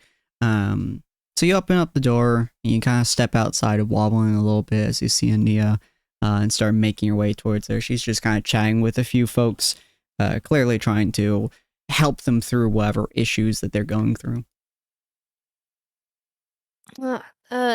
Morning, miss. I think. Oh, Dakota, what are you doing out? Are you okay? And he is gonna rush over to him. Mhm. And since you weren't here, it's up to you if Dakota sees it or not. But the sun catcher she got from Cyril that hangs at her, that is like a charm she has that hangs at her scroll case. The rope that connects it to the scroll case has like, it looks like it got sawed at with a knife. It's not broken, but it's like slightly frayed. So that's up Yeah, to I think Dakota would probably notice that. Mm-hmm. He's like checking for any signs of what happened after he passed out. Any wounds that you have and some such. Yeah, considering. I'm all right. Pretty good considering what happened. What about you? You look downright tuckered. Oh, I've been talking to the townspeople all night. I think Gelmar and Sapphire got super drunk and passed out in the sheriff's office. Are they still Alright. asleep? Yeah, they're out cold. Should you be walking? How do you feel? I mean, I guess I hurt a bit, but I'm pretty good to walk. I only got like some lingering scars, I guess. That's Yeah. good. Mm-hmm. Your catcher things, your little accessories, your Hmm? they Yes? they look a little frayed. What happened after I passed out? I yelled at Cyril. Uh-huh. Mhm. And did what happened after that? You do Doesn't see seem to be his glaive and his armor a bit away from you, pretty much on the outside of town, just near one of the houses. It's pretty damn obvious, so it's pretty hard to miss when you look around. Yeah. No, where is he anyways? Did you scare him off with your yelling? Well, it does look like he's left town, but he left his armor. I don't know if he'll be back. I don't think I scared him off. I He think he left went to town. I think he went to the woods to be moody and contemplate. All right. That's a pretty cowboy move, I guess. Mhm. Well, that hopefully he'll be back. I don't got any bad blood towards him, but yeah. Well, you should. He stabbed you. It was against the Cowboys code, but there's a lot of high emotions, and I mean I get it, but it's still on cowboy lack. You should still be mad. Regardless, right now, and she'll look around. So, the weird demon, not demon lady told me she was going to keep everyone in the spell for a little bit longer to give me time to talk them out of doing anything drastic. So I've been up all night doing that while Sapphire and Gelmar got drunk. Ah. Oh, don't work yourself too hard. Uh, sleep is still important for anyone. Well, I plan to get sleep later. All right. Mind if I tag along with you? I don't know how much I'll offer, but might as well help you out. Well, whole town's worth. sure. Everyone seems to be slowly snapping out of it now. If there's anyone you think you can really connect with or talk to, those people in the sheriff's office who are locked up, I did not talk to them. I don't know what's up with them. Oh, people locked up. Hmm? People locked up. Yeah, in the Above sheriff's game. office. Huh. Did I notice that? Yeah. You would have. Oh, Like Above that game. was a go ahead. Above game, the sheriff did directly tell us that he did lock a couple of those folks in the jail cell. They didn't do anything wrong. He was mostly just a safe location to examine and make sure or figure out what's going on, sort of thing.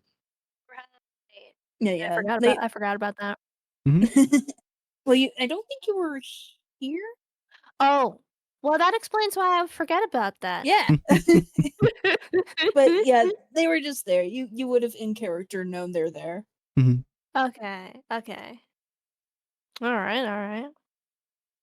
But I think I've done most of what all I can now.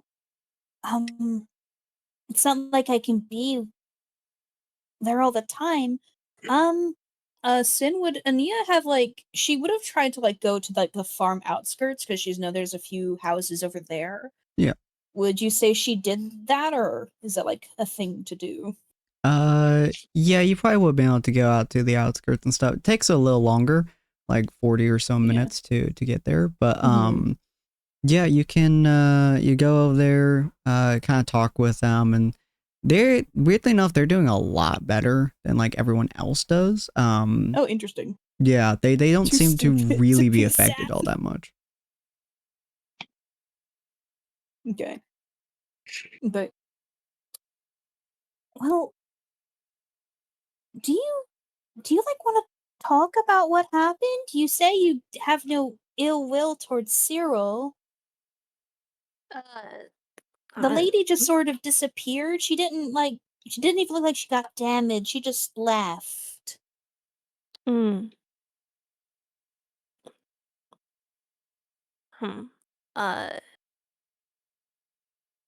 Yeah, in regards to Cyril, it's a little complicated. It Everyone's wasn't an accident. yeah. Just so you know, he totally knew what he was doing. Yeah, I'm not entirely sure what to feel, I guess. I mean, everyone's got their code, and I was just going by mine. I guess I just kind of figured he would stop. Well,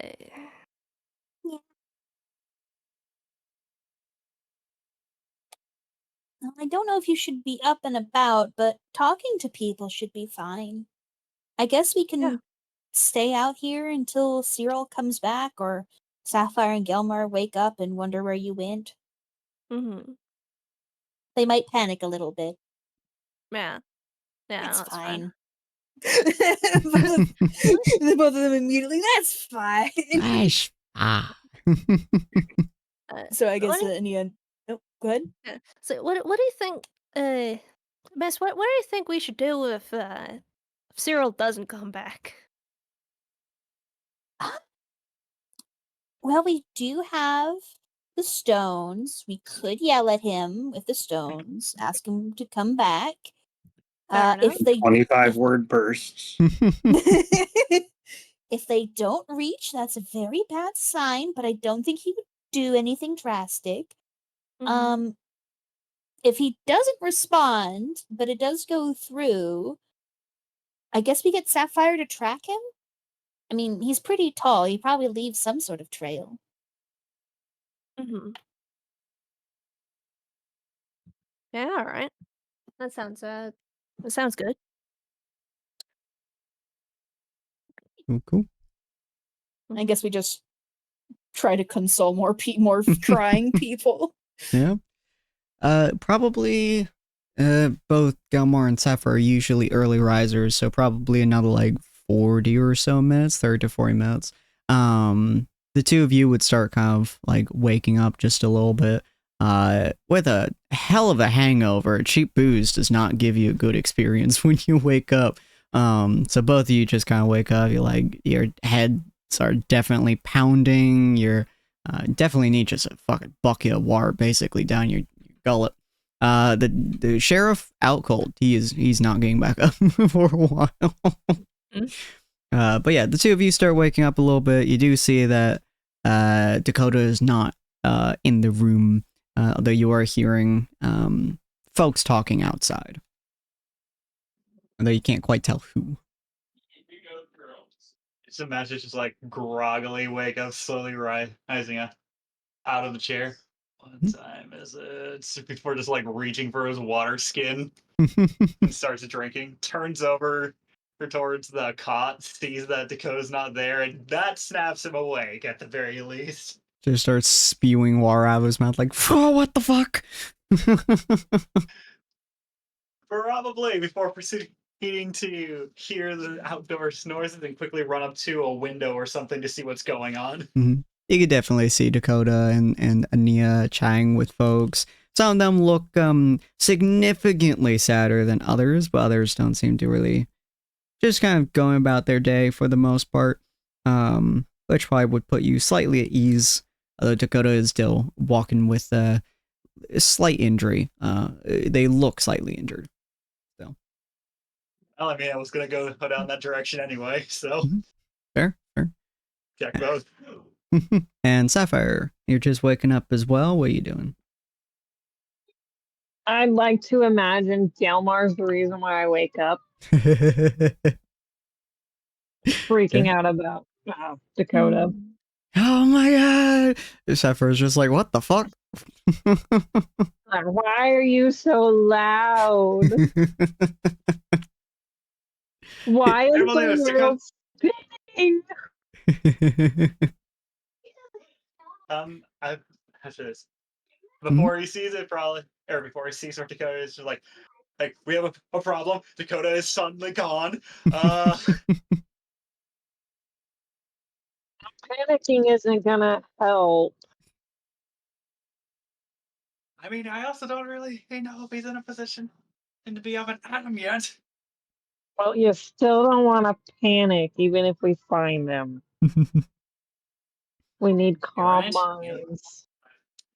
You're right. And quiet. You hear Bill next to you just kind of go, would you like bagpipes? No, I would not want bagpipes. sounds like a yes to me. And you just hear like raging bagpipe noises.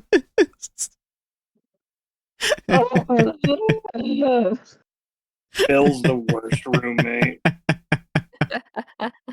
He really is. Intense war flashbacks.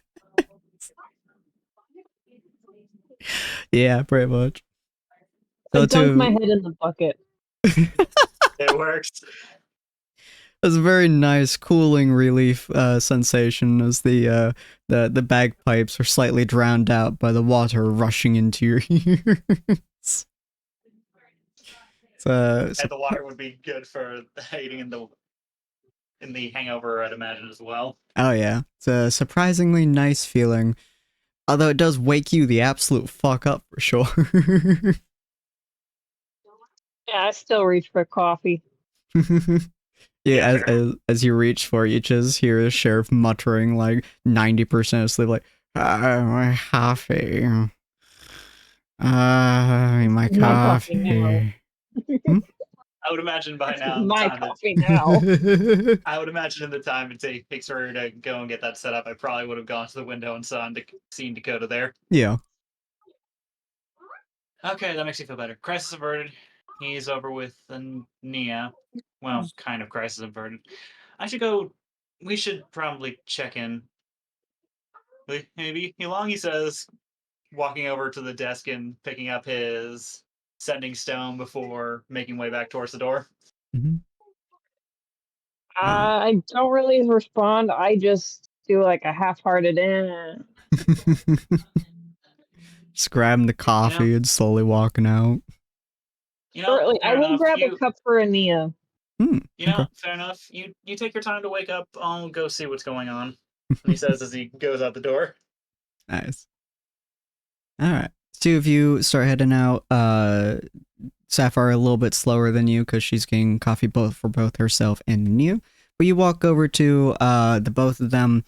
You guys would absolutely easily be able to tell he's coming towards y'all. He's not particularly quiet. Background armor rattling. Mm-hmm. Good morning. Morning. Good morning. He just says, taking another gulp from his water skin. I brought this for you. I figured you'd need it. Sorry I didn't help. I just wasn't feeling very people-y after what happened. Then Nia like pauses, like stunned at the sorry. And she like takes it like more meekly, like, oh, thank you. And she'll sip it. It's pretty damn good coffee, honestly. Oh, he has a really good brand, actually. I'll have to ask him where he gets this. I don't usually like it bitter, though. I'll probably be passing out later. Have you been up all night? Well, yes. You really work yourself way too hard. On that note, Dakota, how do you feel? You took quite the hint. I feel well enough, sir.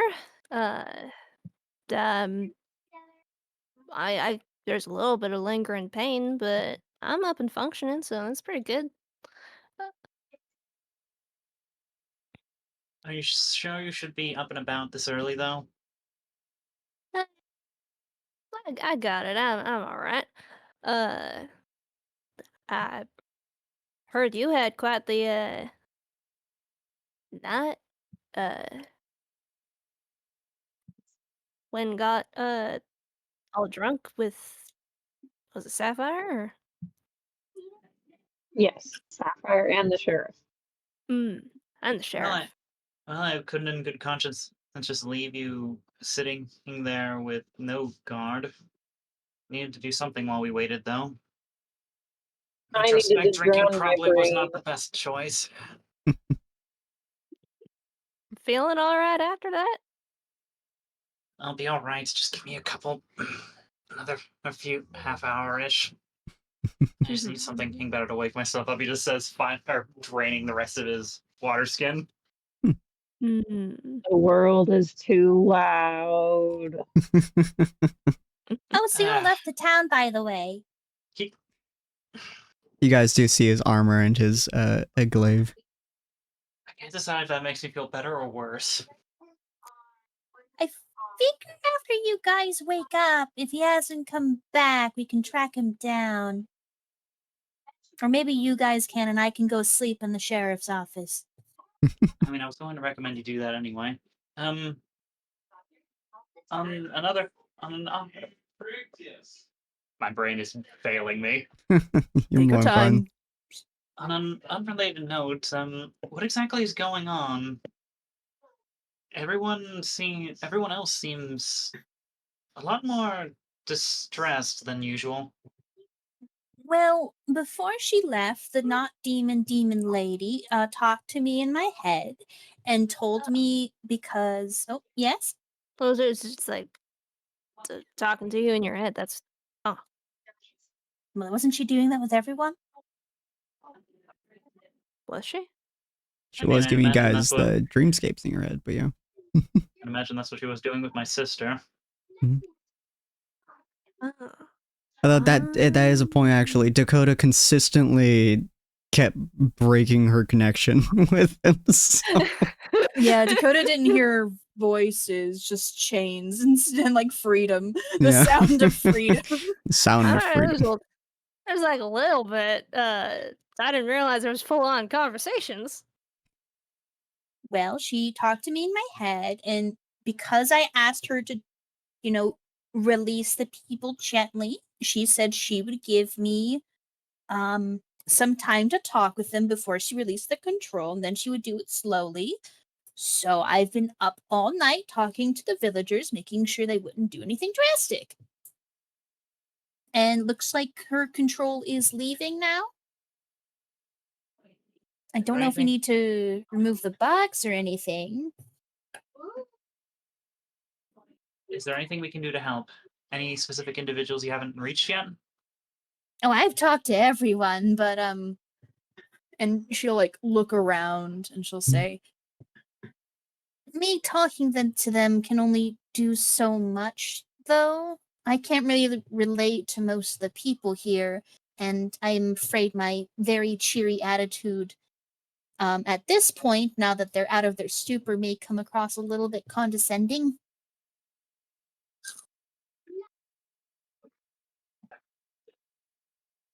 All right, fair enough. Do you think we'd be able to help in the interim? Well, that's up to you.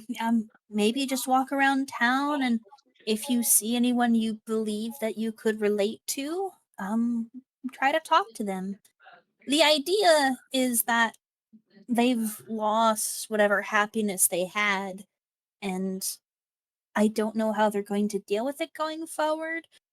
We can't guarantee anything, but the most Dad's we got can a late do. night, late day too. How's that so far?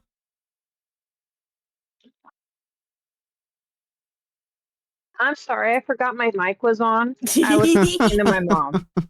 no problem. You're fine. Keep going, you. But yeah, the most we can do is just talk with them. It's not going to guarantee anything. Who knows? Like, maybe after we leave town, they'll do something, but it's the best we can do. If we can get a few of them to cheer up, maybe it'll produce a ripple effect and they'll hold each other up a little bit higher. I'll give it a strong shot. Sapphire, what do you think? I think Sapphire needs some time to wake up before she can talk to people. Fair enough. At the very least, let me tag you out and see what I can do from here. Go get some Okay, rest. I'm good. You've been at this for way too long. I've literally just had coffee. That's a good point. I stand by my point.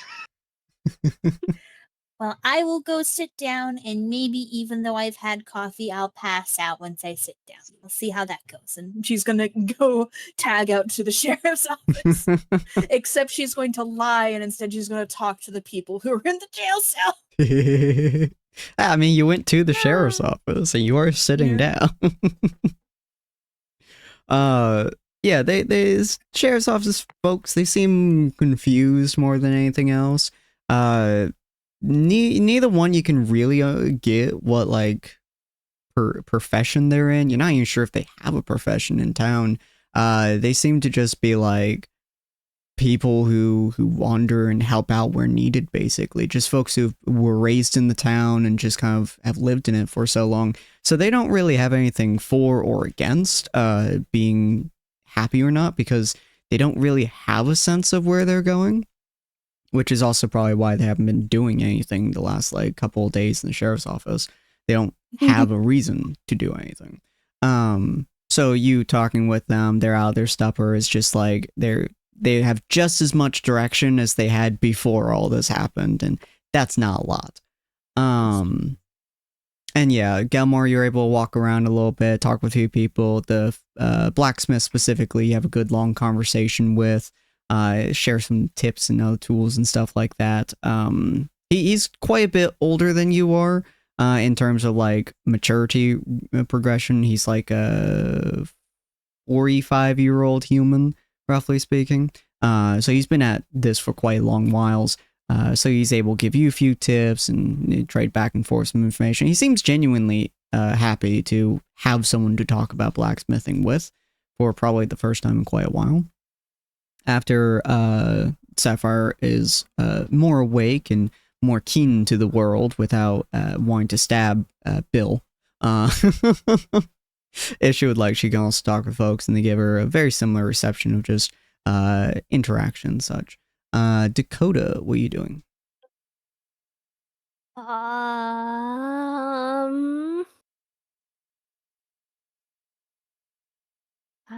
am not entirely certain. Are you just following the others, or are you gonna go to Cyril's weapon armor, or?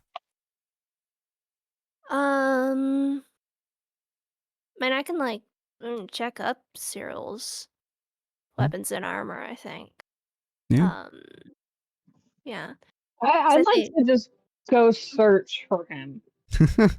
Fair enough. All right, as you do so, I'm going to switch over to Cyril as we figure out what he's been doing this entire time. Cyril, you were walking in that direction, which is the let me pull up the map real quick. South, I want to say. Southwest. Yeah. Because you guys are right now in Gleaming Meadows up here. Windsong Hollow is where the Cursed Forest is. So you'd be heading like southwest to a degree. You wouldn't get super far, obviously, in only a couple of hours, but I would say it's been about probably 6 hours in total since you guys have gone back to the sheriff's house for sleep and all that. So in that time, would you have just kept walking, or would you have turned around at some point, tend to hang back, or what's your mindset right now?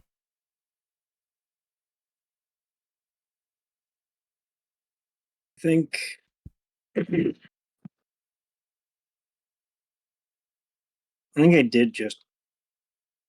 did keep walking. Okay.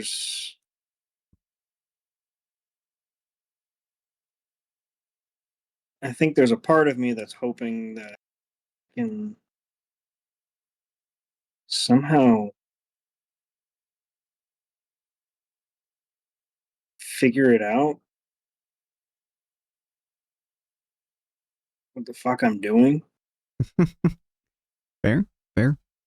You walk for a while. You walk from it being more or less semi-pitch black, obviously stars above you shining down and stuff, but effectively quite dark, all the way till dawn, and then all the way until the sun is actively shining, cresting over some hills, blasting into the woods. You are just walking.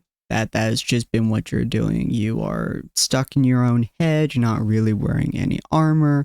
You are just going on a dead set path.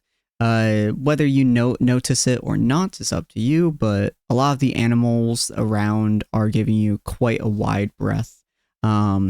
Deers are making sure they don't get in your way. Even some of the bigger animals, like a panther, for example, it just kind of watches you as you just walk on by. It's almost like you're a part of the forest, but at the same time, everything's watching you. Not in a sense of like, oh, it's a creature making them all watch you, but in a sense of you are a creature within their territory. You are a creature within their native biome, and you shouldn't be in this biome. This is not your native biome. So everything's just kind of watching you, just kind of walk your way through like they would most humans, most other races. And you do feel the eyes of the forest just on you, just watching every step that you take. You obviously would be thinking of like your wife and your son due to having now seen them again. You have almost a perfect recollection of what your wife and son now look like, or would now look like, in terms of like full maturity and stuff like that. The last time you saw your wife as well as your son as an adult, you have perfect clarity of that. They have perfect image in your brain. It's probably a very sad walk, I would say, as you're thinking about what you've done so far, thinking about your journey, you're thinking about the hunts that you're doing, thinking about the iron ship, thinking about the sins that you're facing, the envy which you had seen previously with the your reflection, and I don't quite recall what she told you at that time, what she talked you through. I don't quite recall that conversation, but obviously you would in character 100%. You would recall the fact that like this sin, I suppose we'll call them, didn't try giving you anything, didn't try putting something in your hands. It didn't try to, I suppose, manipulate you. It didn't try to do anything like that. It tried to give you what it thought was what you wanted the most, which, you know, fair to it, is what you want. You being with your family is absolutely what you desire more than anything else on this existence. You can feel that just in your soul, basically. There is nothing on this planet that you want more than to give your wife a hug again or to pat your son on the head. So you know for a fact, like, she picked the right thing. It was just the wrong thing at the same way. You can feel the, I suppose, juxtaposition. You desire to be with them to every degree possible, and yet, as you yourself said, you can't be with them until you die, whenever that will be. So that's a turmoil that's going on in your heart, your mind at the moment as you're just walking.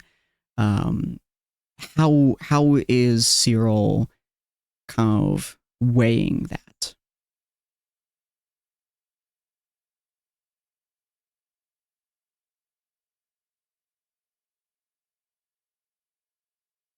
He's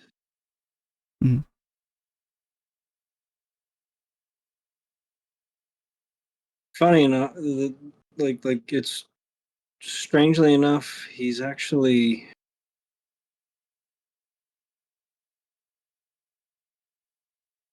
he's missing having his captain around. For the orders, or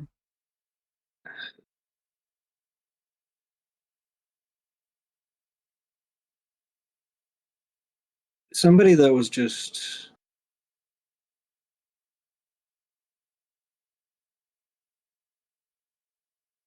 higher up the food chain?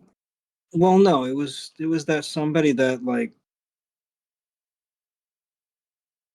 just like he could talk to and get advice from. But now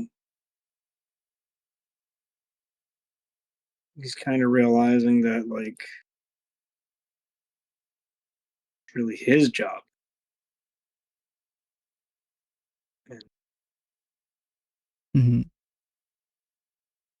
We'll say you are, when you're thinking of your captain as well, you would be thinking probably of the many, many people that you've trained in the last 100 or so years that you've been the Silver Knight. You've trained arguably hundreds of recruits. One of your favorite companions was a fellow who was with you a long time ago, always wore a bearskin cloak, but you can never remember his name for some reason. Always just fades from you. He was called the Bear Killer, and that's the only thing you remember. But that was quite a while ago. One of the more recent ones they remember, which leaves a little bit more of an impact on you, was a fellow from about, I want to say about 30 years ago, maybe 40 years or so ago, which I now need to pull up his name real quick. On. I have it, but I can never remember what it actually is. Characters. This fellow is named Abigador. Abigador. Avigdor. Abigador. He is a green dragonborn. You recognize him, you remember him fondly, just because he was an exceptional fighter. He was a paladin, just like you. He gave an oath, specifically an oath of the crown. He wanted to do what he believed was right. Actually, no, I think he's an oath of devotion. Sorry, I'm having to remember what he is exactly. Yeah, he's an oath of devotion. He made an oath of devotion, and he came to you specifically to learn how to fight, how to protect, because he stated that he was going to be on an adventuring party. He had made a deal with the head of that adventuring party, a uprising newbie at the time, about 34 years ago, and he has said like he owes a blood oath, which Dragonborns do sometimes, but not very often. And he didn't know how to fight. He didn't know how to do much. So he went to you to learn how to do that. And so you taught him quite a bit, honestly. It was an enjoyable thing because you often got to hang out with him, go bars and stuff with him. He was a very nice fellow, albeit he didn't like to talk about work very often. And so as you're thinking of your captain, you're thinking of the people you've trained, you're thinking of, your son, you're thinking of all this other stuff. You're remembering him because you would frequently go to like a tavern with him. You get drinks with him. And one of the things that would quite often go through the two of you would just be, what advice would we give to people? He was quite a bit younger than you, so he would often ask you for advice. And you would often tell him things that your captain would say, or that you gotten from various other sources. So that's someone that you remember as a friend. A very good connection, kind of like what you have with Galmar, but just a little bit deeper, I suppose. It only took about 2 years to train him, which he studied like vigorously before he went off to be with. You don't remember his name. But he was an orc, and he was some kind of up and rising rookie who was just really, really weird. You don't call him very well, and you don't really want to.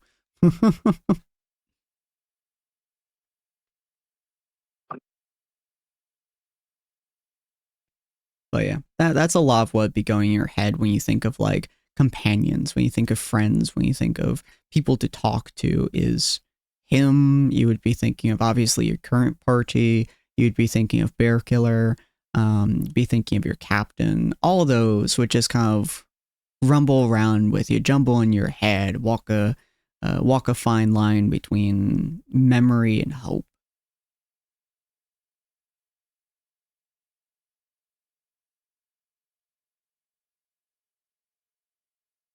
So, how do you take this, Zero?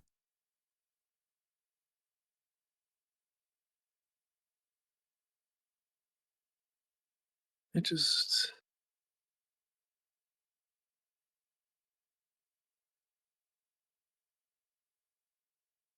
Mm-hmm.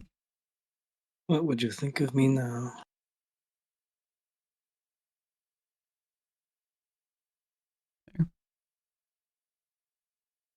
You do anything else on your walk, or you just walk into the high north? The sun is shining down on you at this point, kind of blaring into you. I think at one point I actually do take the sending stone. Mm-hmm. And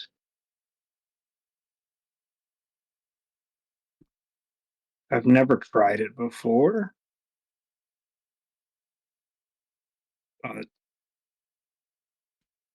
Mm-hmm.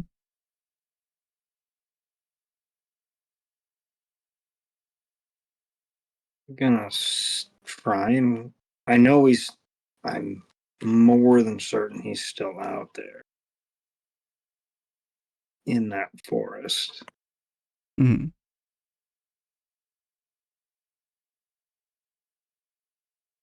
I try and contact my captain. Interesting. Okay, what do you say?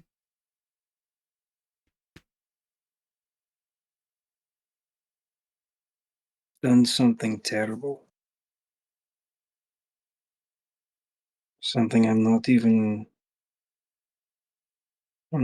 sure should be forgiven, even if it could.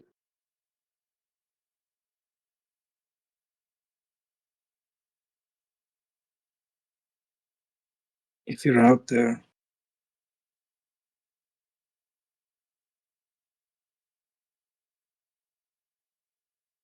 I need your help.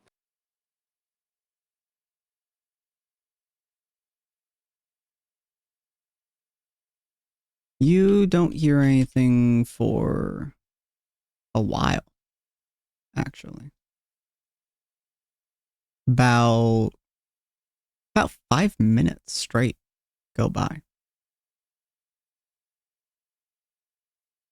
There's absolutely no response in any way, shape, or form, and you're starting to think there won't be until about 5 minutes later. You hear something come back. At first, it's jarbled mess, I suppose. Some kind of thing you couldn't decipher even if you tried. Just almost as if it's just mind garbage. And then you just hear unforgivable acts are always forgiven by the time you die. Don't keep yourself down, or we all die.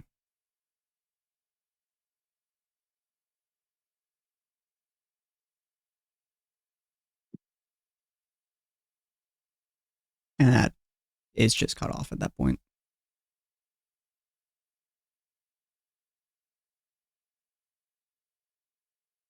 Just kind of staring at the stone at this point. Absolutely not. And it was absolutely the voice of your commander, just real fucked up compared. Like it's definitely his voice, but not in a way that you would ever be able to describe. Did it sound like he was struggling? I would say no. It sounded broken, almost, is the only word you'd be able to use to describe it. Sounds wrong.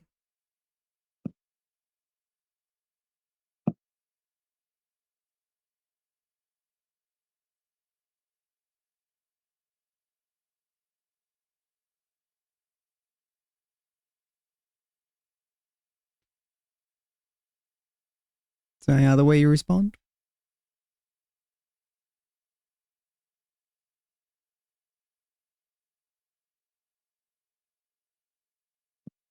stop for a second, sort of take a look at where I am.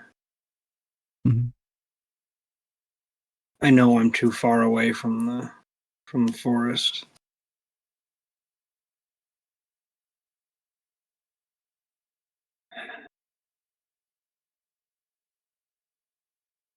I've let you sit there too long.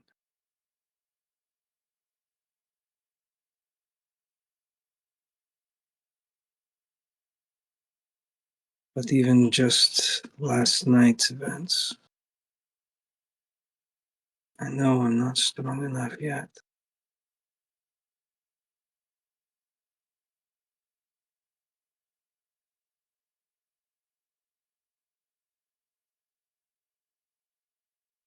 I thank you.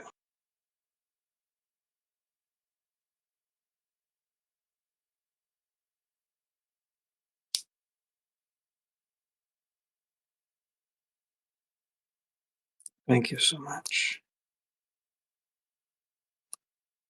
I'm just gonna kind of take a deep breath, turn around, and start wandering back. Cool. You feel, whether it's in your mind, whether it's reality, whether it's something else you don't know, but you almost feel just a warm presence just gently patting your back. Could be completely in your mind, could be something ethereal, could be magical, could be a leftover where there's happening here. You don't know, but all you feel is some degree of comfort. Just a gentle hand on your back. But you start heading back. Sapphire. You are able to tell he definitely went southwest. He journeyed without his armor, without his weapon.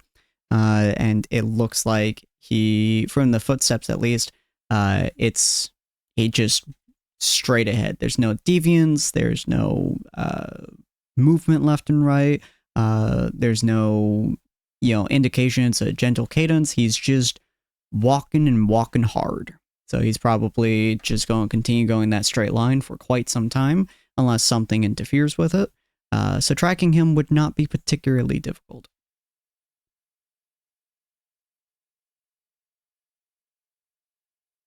Do you, Indigo, wish to go and try to find him? Yes. Okay. Dakota? Me? Yeah, are you planning to go with Sapphire to go and find him? Yeah, sure. All right. So you both head off. Meeting down the middle will be about 3 hours or so. Cyril and you two would meet up.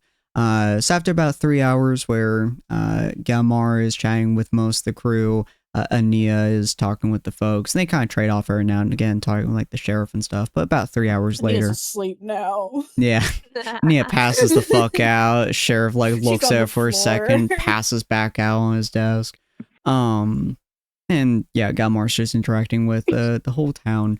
You guys eventually meet up, Dakota, Sapphire, and Cyril. And yeah, both of you see Cyril without his usual armor, so like he looks weird as shit. He still has his helmet on, of course, but he looks weird as hell. And yeah, you guys see him. How do you interact? I don't. Ooh, I'm still mad at him, so I'm quiet. okay. Probably brooding. You see him, you nod, you turn around. Dakota, how are you interacting with him? Dakota will hesitantly step towards him, and he will gently like tip his hat towards him. Mm-hmm. Sir, what you doing there?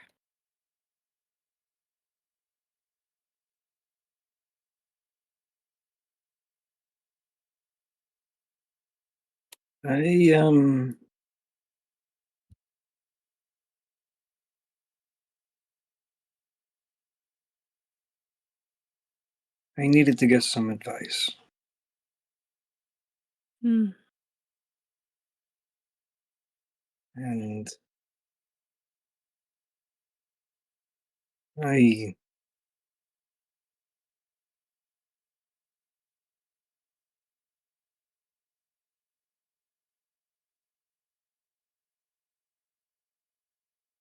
Mm-hmm. I wasn't sure. I wasn't sure what I should do. I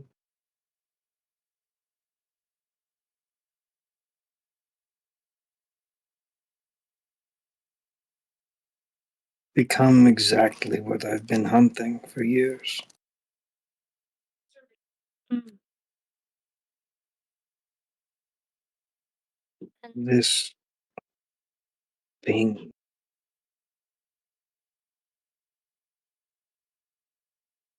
thing?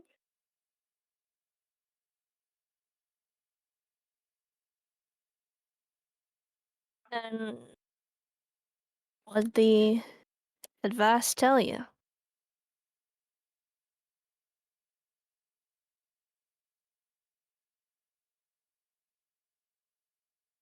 Go back.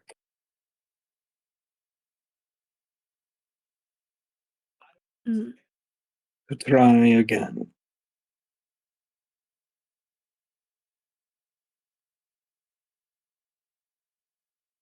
Think you're gonna take it?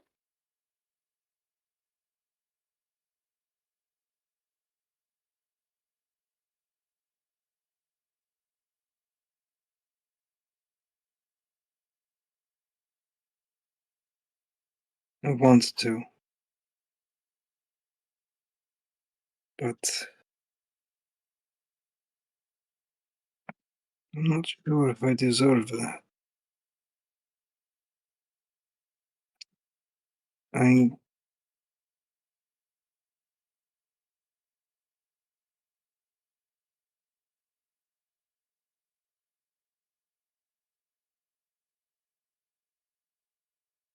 Mm-hmm. I don't even deserve this. I don't even deserve you talking to me.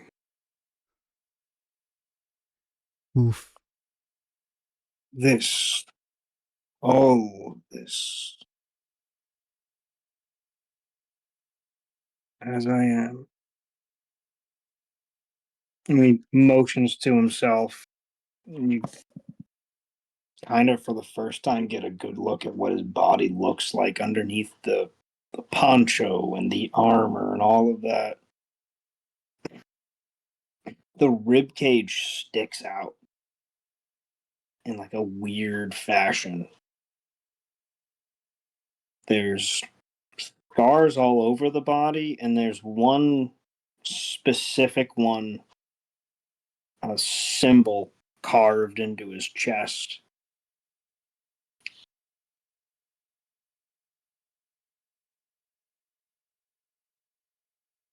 I I spent a lot of time of my life debating on what I deserved, what I should do, if I deserved to be someone who's captured and controlled. But I think now I'd prefer to think about what I want. And I want to keep one of the first friends that I've made in a long time. I can't tell you what you should do, and I can't say that some of us on the team ain't still a little bitter. But I know that I don't want to lose you. I want you to come back to the team, if you're willing.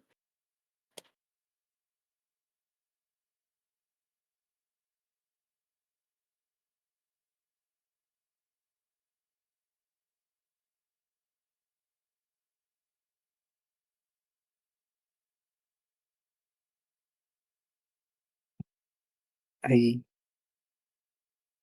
I don't.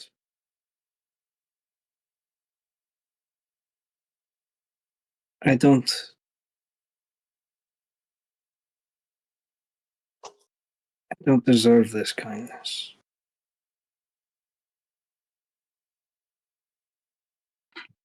You.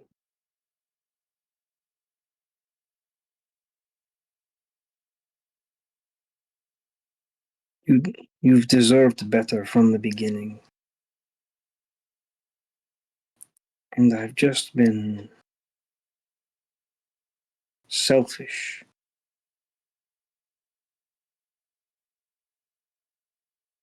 Stuck in old ways.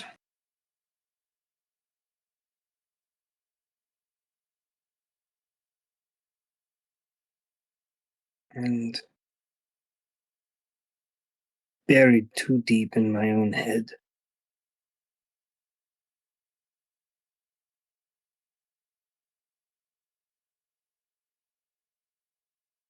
It would be better if.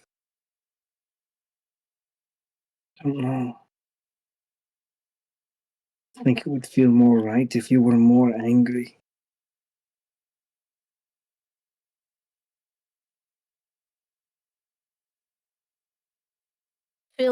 I feel like maybe I should be angry, but I I I, I don't think I can be. I don't entirely know how to feel, all things considered, but I just know that I still care about you as a friend, and I think you still care about me. So, I don't know, it wouldn't be right. It's not cowboy like.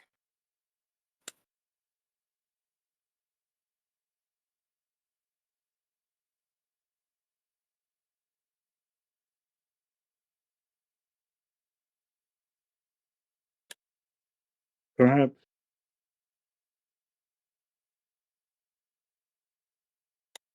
Perhaps I need to learn more about this code of yours.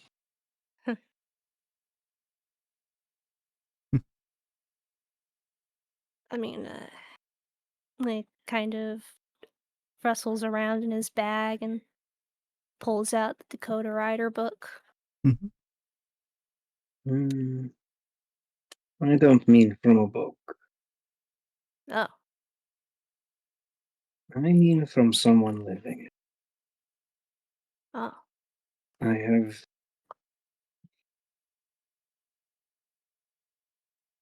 I have not. I have not kept my ears as open as I should.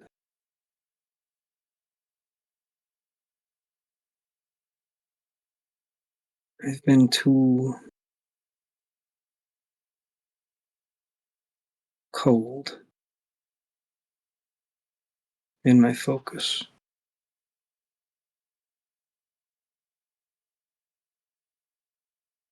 And while I think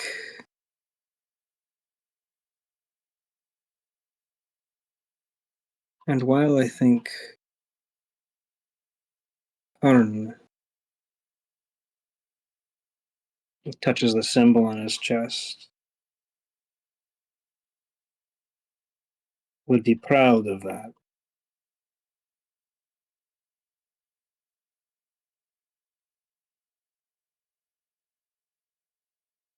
I can't forget that I am here among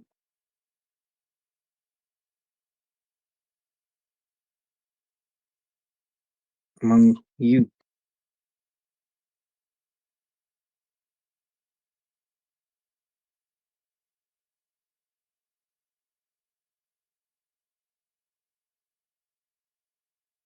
What are you gonna say, Dakota? Uh, not entirely sure. Uh, uh, uh,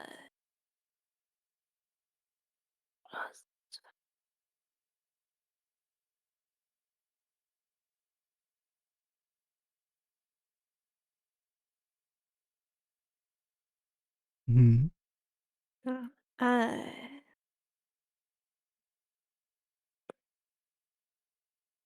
Cowboys Code Rule number 8.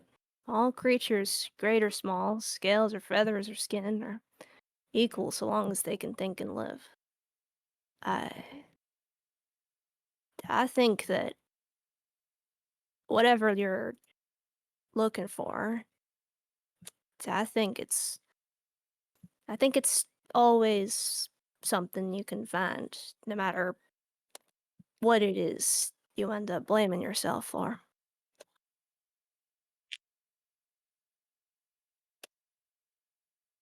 I'm pretty sure I deserve this blame.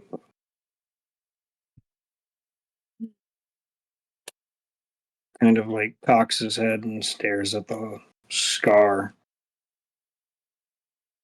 Mm-hmm. Or where the scar should be, seeing as I imagine you have your poncho and everything on. Mm-hmm. Yeah.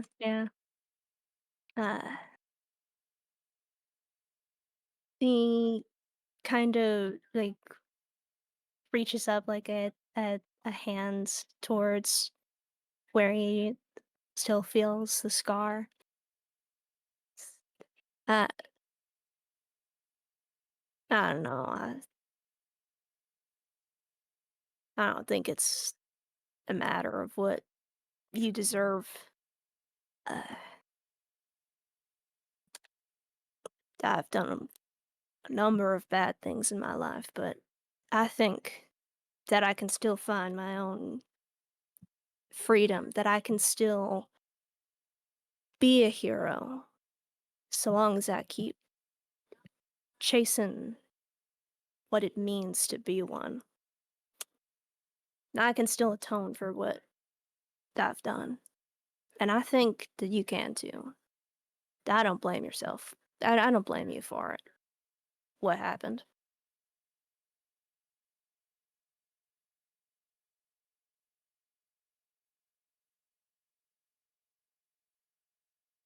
You are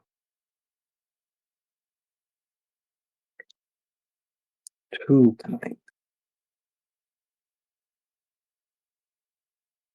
And I don't mean that in a bad way.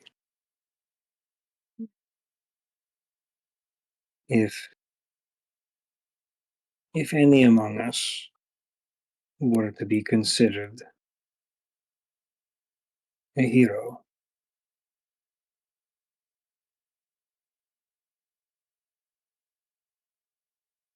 I really do think that it is you that deserves that title the most.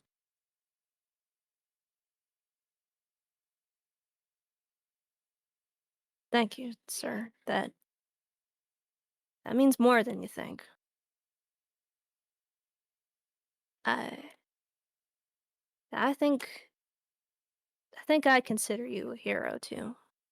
Just so you know that. I You've done a lot for me in terms of letting me think that I can still find freedom. I was told for a long time in my life that I was a weak creature who didn't deserve to be on this realm. But you helped me think that maybe I have a place.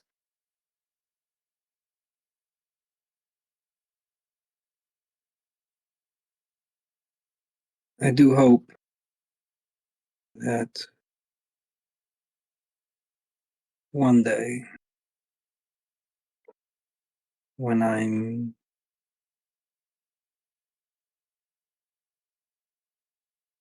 no longer around, I do hope you find that place in Haven.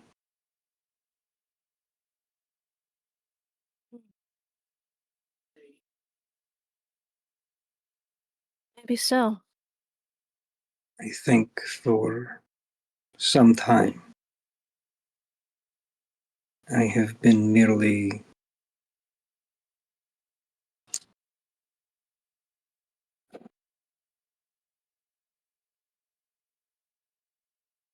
what was needed at the time.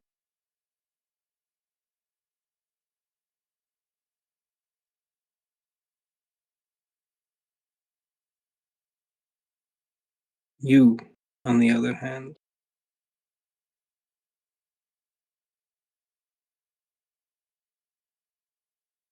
you're what all of them deserve.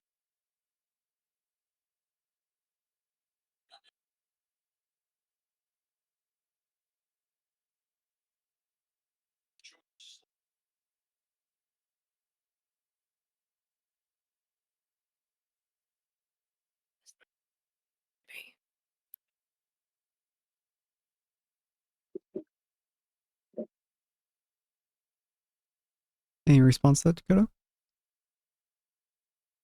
Trying to piece together the meaning of like that statement.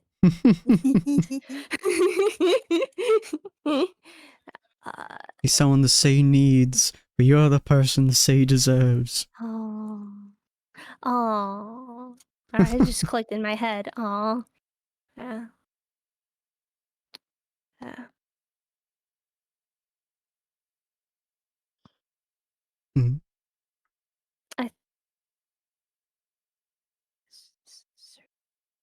think Dakota will kind of take off his hat and he kind of like looks around before he turns back into his changeling form, and he's gonna like go over to Cyril hesitantly and offer him a hug. Aww. Very confusedly. I'm going to accept the hug. Alrighty. You two hug. Maybe cry a little bit. That's so sweet. Alright. You two get your hugs together as and then I believe, yeah, you probably just follow Sapphire back to the town. She would almost certainly be the main one to be able to navigate you guys back as at this point. I mean, you could keep going one straight line, but Cyril will probably get lost at some point. So you guys start heading back. And you guys get back to the town. At this point, Ania's still sleeping. It's been a total of 6 hours. So that's point. Actually, I think Ania, you probably would have. No, you'd probably still be asleep because you're super tired. Yeah. Yeah, she's still asleep. Hardcore conked out. The sheriff's awake at this point. Galmar, you've helped out a few people, attempting to relate to most of them. And the town seems not quite back to normal, but relatively so. Do you guys it's on do the anything? track to eventually stabilize again. Yeah, to the best of your knowledge, like everyone, they're within a they're within reasonable realm of safety. So anything else y'all would like to do here? Well, Ania naps. It's about 1 o'clock in the afternoon. I mean, if we've got time, I may as well get started on that project. Which one? But I would need to or I would need to get the bag of holding, which I'm pretty sure Nia still has, though. Mm-hmm. Oh yeah, the blacksmith armor. I was just planning to go and grab the huge stack of daggers and get started on trying to build that half plate that I've been sitting on for like several in-game months. It's a fair point. It's a fair point. All right. So you would probably head to the sheriff's house. The three of you would return, and Gelmar, at this point, you would see them just kind of coming back into the town as you are heading over to the sheriff's house. He is extremely conflicted seeing Cyril and Dakota chatting it out after what happened. Do you don your armor again, Cyril?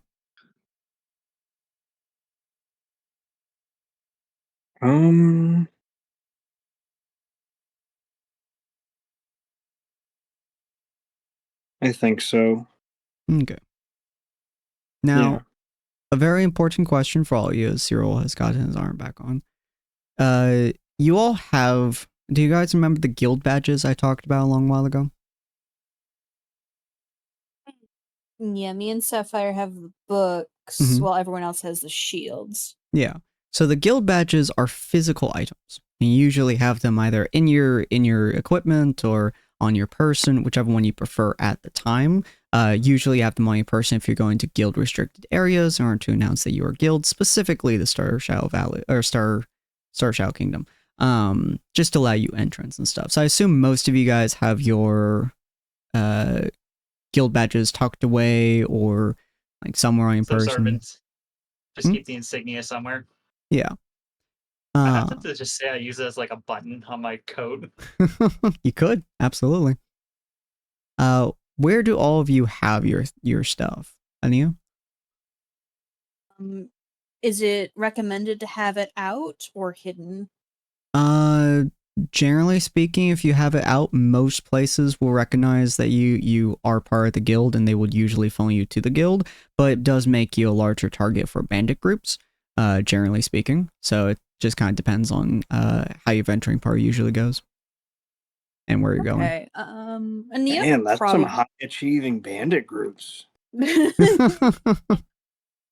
Ania probably wears her on her cloak, or actually she probably wears it on her shirt underneath her cloak, so it's easily visible if she wants it to be, but usually it's just like underneath the cloak. Okay. What's the badge made of? You guys honestly, it's a weird kind of metal. It doesn't feel like metal. You would recognize that is a elven and gnomish creation. Strangely enough, is blended from some kind of technology that the gnomes have made and the elves have infused. So it's a form of metal, but you guys have never seen anything like it before. It doesn't quite give the weird feeling that Ania usually associates with metal, but you probably started. Druid approved. Yes. It's specifically adventurer druid approved. Most druids don't really care about the guilds to a degree, but any druid who is within the guild, they have no problems with them, generally speaking. It's kind of one of those things that they're like, yeah, we have them. It's a insignia, it's a symbol, it's a point of honor kind of. Them. Yeah, you gotta wear them. So it's just over the years, it's become something that many druids have gotten accustomed to, as long as you're within guild areas, which Harmonious Haven is a very large one. So that one would probably have gone away for you to a degree. It's still somewhat metal, so it still probably irks you a little bit, but not as much as most metal does. Yeah. Cyril, where do you keep yours? There's this just like collection of doodads and like things hanging from my belt that's like holding up the bottom half of the robe that I use. Okay. And Gelmar, do you have it on your chest as a button or? I'm going to have it as like a button on the top end just next to the collar, just to hold the cloak together. Or cool. No, not cloak, the coat. Yeah, your fashions. Yeah. Dakota, where do you have yours? I think it would be on his belt. Okay. So under his poncho. Mm-hmm. And Sapphire's so fashioned to her cloak. Cool. Yeah. As you guys are walking back in town, Gelmore's kind of seeing, you guys come in, has that apprehensive look on his face. You all get a beeping sound on your emblem. There's never made a beeping sound before. It has never made any inkling of a sound before. I'm assuming, Ania, it would fucking snap you awake. It like a fire alarm. Is it a loud beeping? It's a noticeably loud beeping. It's not like blaring, but it's an attention grabber. Okay, she doesn't like snap awake, but she's like, what, and just stumbling about. Just like fucking rolling around like, what's the noise? But yes, you all get this weird beeping sound. It definitely is an attention grabber. It does come from each of your insignias. After probably a few moments of beep, beep, beep, beep, and then just like starts beeping faster. it suddenly stops, and you hear a voice from wherever the other line is. You guys would recognize this as the human ambassador from Harmonious Haven. Gregory was his name. Gregory Fairwind. And he The says, asshole. huh? Jerk. The jackass. But you guys would hear his voice, and he would say, all available guild members within, where are you guys on? Within the Viridian Fields, come back to Harmonious Haven as quickly as possible. We have a situation occurring. It is of utmost importance. And then it just turns off. That ain't good. You guys have vaguely heard of like area-wide transmissions, but it's so rare that it happens that you guys have never put like thought into it.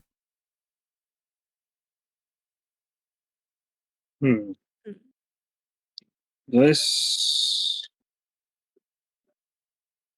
might be a problem. Another And task yes. on the docket. I assume everyone's like outside of the sheriff's office. Pretty much, yeah. They're all walking over there. Galmar's at the steps. And he was like Galmar. stumbling out, like half drunk looking. Galmar just like staring down at his button, just like for like 5 or 6 minutes, just like, dang it! Every time I try and get started on a project.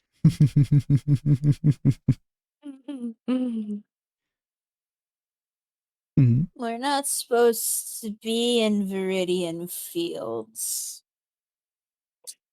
I don't think there's anywhere that we're supposed to or not supposed to be, actually. It's not like we have a jurisdiction.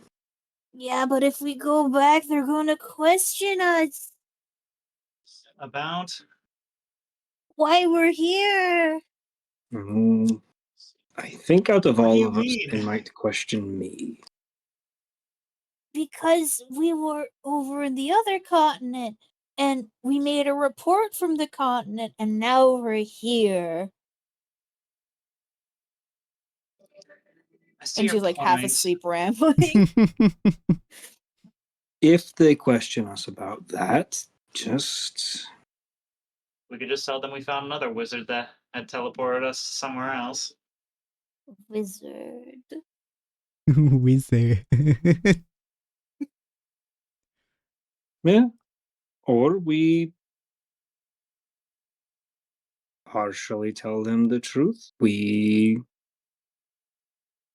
received a an item that allows us to move around quickly. No, don't tell them that. Don't tell them And our they'll secrets. Then they'll expect us to do it. That's true.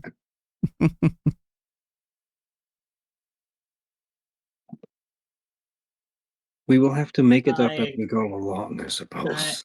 I agree with Ania. We probably don't want to tell them about this thing.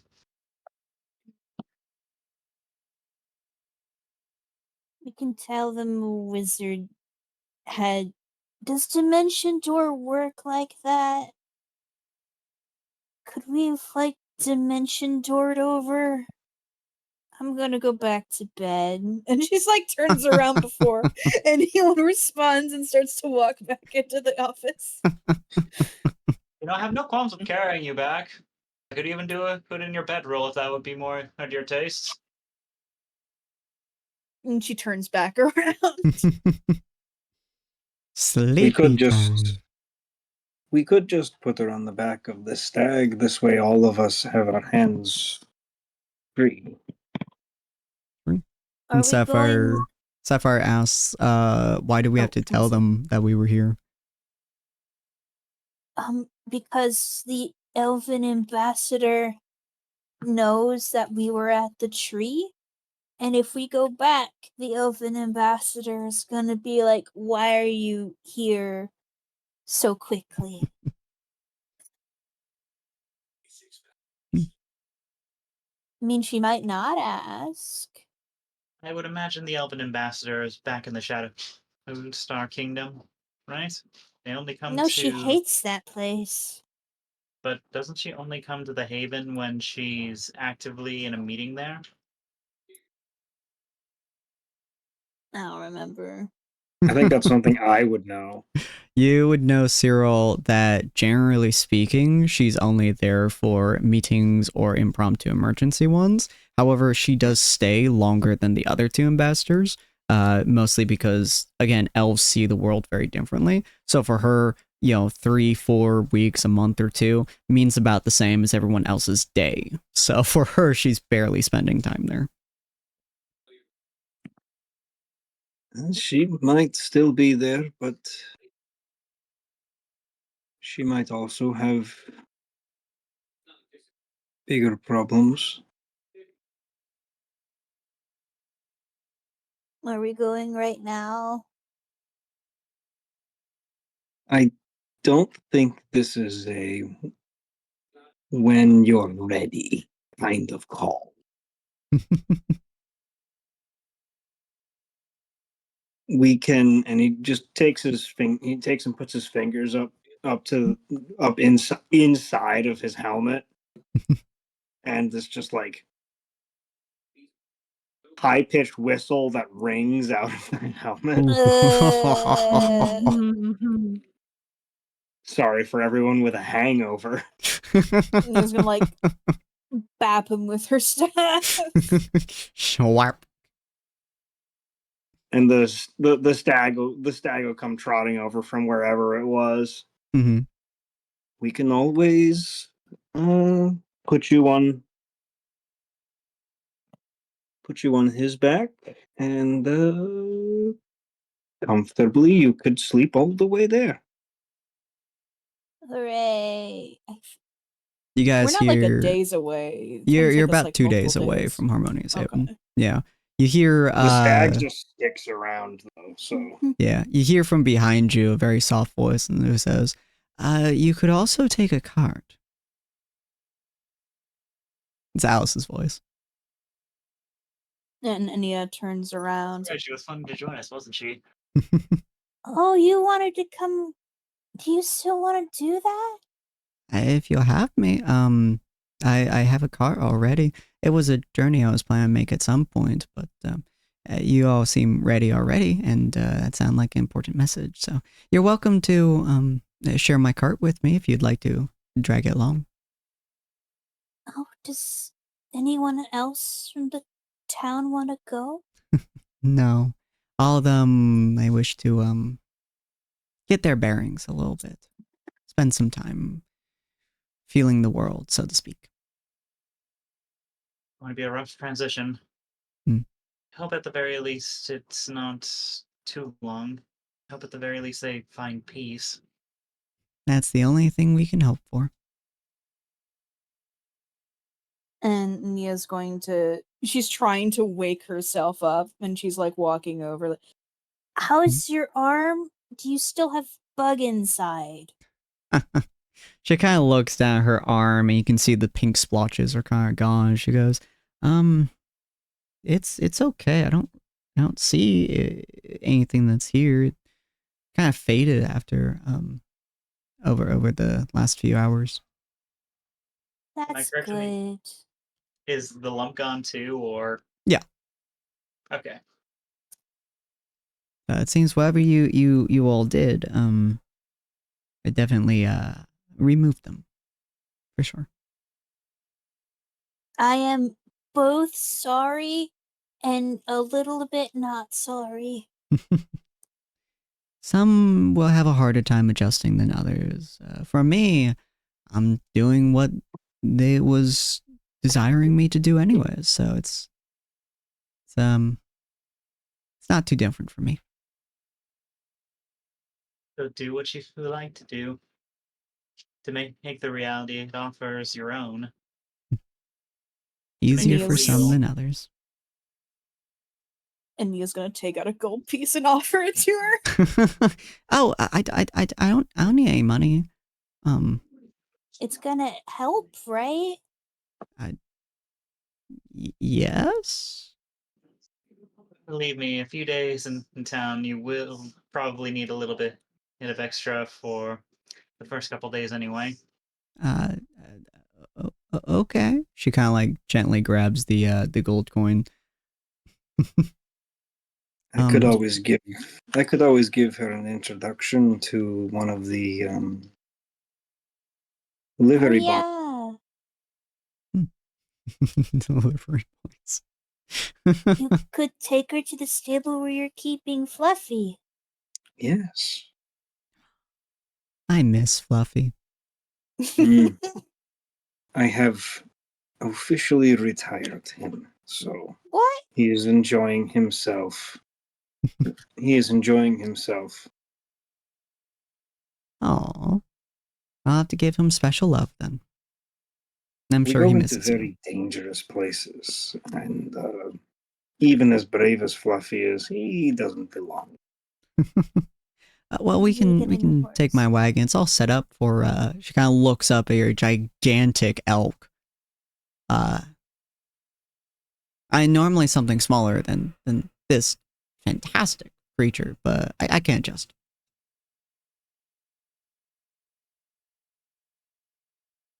Are you gonna say goodbye to the sheriff? She kind of like looks the window. Yeah, he seems more annoyed at the world than usual, so I think it should be He fine. just woke up, didn't he?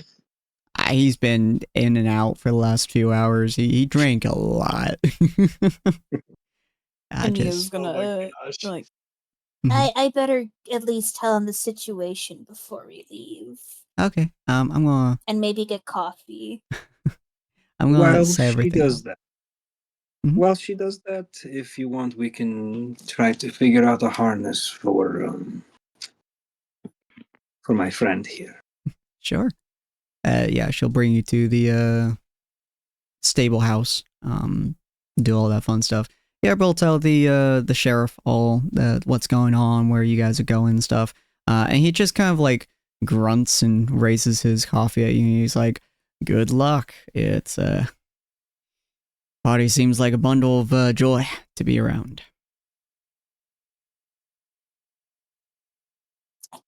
Don't think we should be making jokes about joy right now. Don't worry. I won't feel any. He grabs a cigarette, like his cigar, and puts into his mouth again as he sits down on his chair and leans back with his feet on his desk. It's good to be me. Maybe try to keep an extra eye on the town for a few days. Yeah. I'll make sure they don't do anything stupid. That's what I do anyways. I'll walk around, talk with a few of them, be the fancy person for once. And they'll probably start hating me enough that they'll go back to normal. And they'll hide back in my shop. Be a good time. Okay, goodbye. Bye. We see him again in a month, and he's hired a beholder. You said keep an extra eye. All right, you guys get all your stuff in order. These things have like 10. Sometimes need a few of them. But you guys get all your stuff in order. You start heading out towards the wonderful, wonderful city of Harmonious Haven. As I said, it's about a 2-day journey or so. I'm assuming during that downtime, you guys aren't doing all too much. I imagine Nia's making a couple of health potions. Sapphire's foraging a little bit. I think Cyril's I'm out of materials for potions. Well, that's Sapphire foraging to get you materials and stuff. If she wants. Yeah. And yeah, Gelmar sing between Dakota and Cyril, I would assume. Try to keep the distance. Yeah. It's a awkward ride. He does offer her to teach, he does offer to teach someone quick running, if that has of any interest while we're going.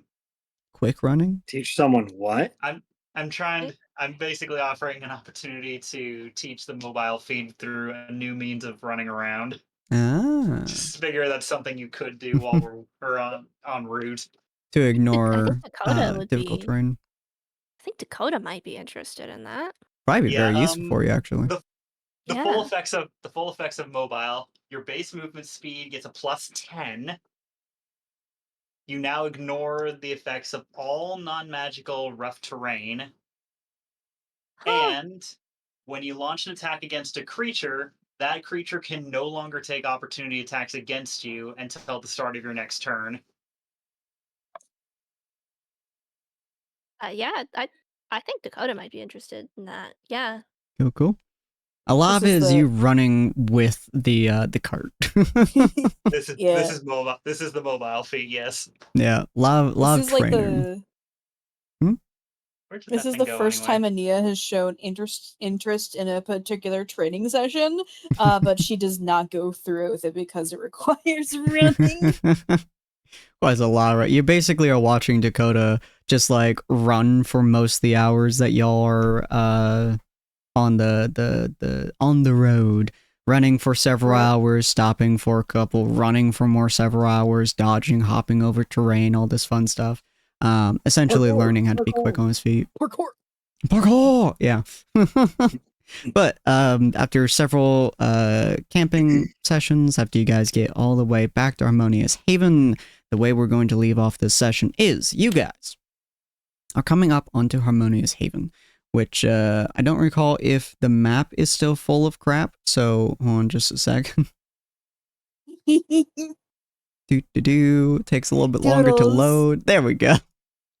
Yeah, Harmonious Haven looks a little bit different than I remember.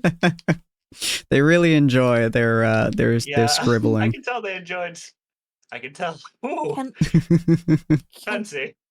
Does my tablet work? Hmm? I wonder if my drawing tablet works on this. It probably should. If it's an iPad, they have a mod called iOS Fix that makes it work. Yeah. Unfortunately, I think that one is broken. That module is broken for this version. I don't think they've updated it just yet, which is very annoying. It's totally working because I am on my iPad. Oh, nice. Okay. But yeah, so you guys are traveling up to here. The moat around the city in the screen is just the white. So for you guys, it's not blue. But yeah, so you guys are heading up to the city. And you guys are heading up to the outskirts specifically. And you guys are seeing a lot of disgruntled people. Like, you guys are seeing, I suppose the best description for this would be, there's like, the vast majority of the outskirts people are just kind of grouping up at this point. And they look really irritated. For looking further on as well, especially for those of you with really good eyesight, you can see that the Technopolis, which is more or less separated by the moat, you can see inside Technopolis that they started to pull up some kind of gates near the entrances across the rivers and stuff. It looks like you would say checkpoints of sorts around a lot of them. So you're seeing a lot of disgruntled people, from orcs to humans to wood elves to a few other ones, all of which are outskirts people, which a lot of them Cyril even recognizes. They're kind of like talking amongst themselves. Some of them have pitchforks, which is interesting. Some farming utensils and stuff like that. They don't actively seem like they're about to go throw hands against the gates, but something's definitely rising up for one reason or another.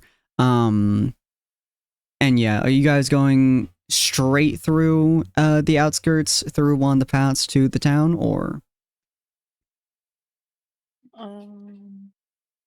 Ania would like to talk to someone to find out what's going on. Okay. It's not hard to find people. Many of them are bunched together, especially near the main roads and stuff leading towards the checkpoints of sorts. So it wouldn't be hard to find somebody. Okay, she'll like try to find like a wood elf, since you said there's a few out there, and try to just ask them like, "What's going on?"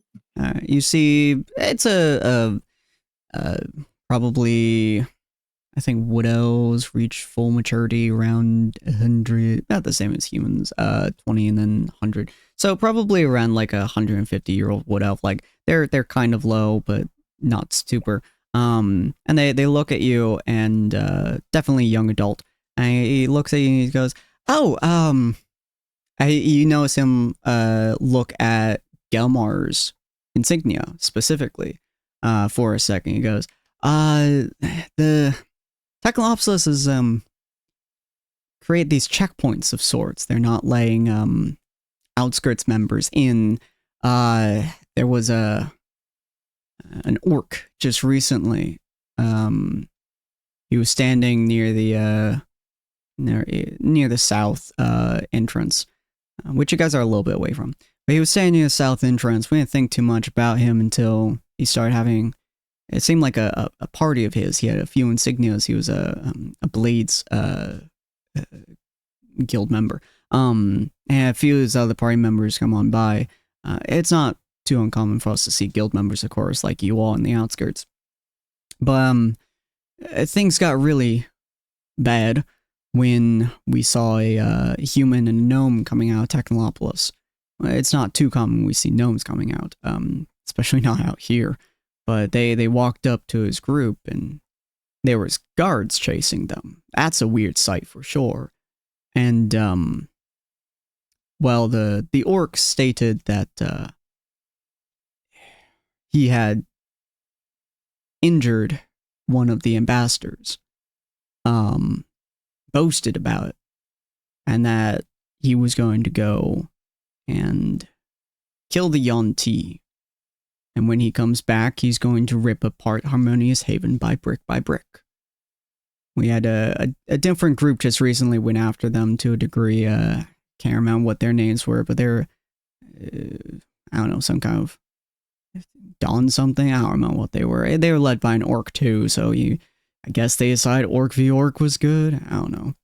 And yeah, so a lot of them are Technolopolis is trying to shut its gates to the outskirts to a degree. Inner Sanctum, they've shut it down to everyone except for the folks that are allowed generally in there anyways. The ambassadors, the nobles, all that fun stuff. Even the gnomes are allowed in there for the most part, and they're having emergency meetings. But out here, we're just stuck where we are. Ain't no one allowed inside Technolopolis without guild insignia. So. But someone with the insignia is the one who made the threat. That doesn't make sense. We don't know what's going on in there, and no one's telling us anything. So some of the folks are getting a little bit rowdy, shall we say. Oh, understandable. Oh. She's gonna start to drift back to her group. Seeing that, he's gonna turn and start walking away as well. Nia's going to relay the information. Okay. Well, we do need to go in. Well, they said they're allowing anyone in with guild insignias. The outskirts people might be a little bit upset seeing us go, but we are allowed in. Oh, is Alice allowed in? Alice kind of shrugs for a second, actually. She goes, I don't actually know. My business is in the outskirts anyway, so I can bring you to there, and then I'll, just, go to one of the stables, and, assuming you don't need your elk at the moment, Mr. Knight. Sir, is, I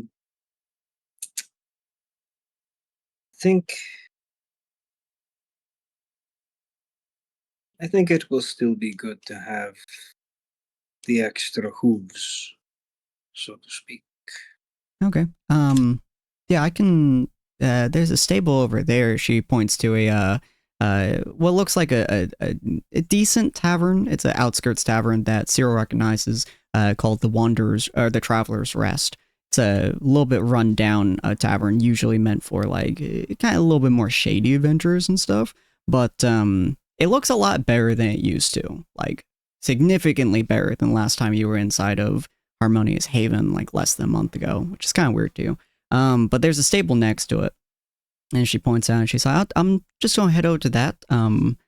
So feel free to bring the carriage back anytime you wish to. I don't need it for now."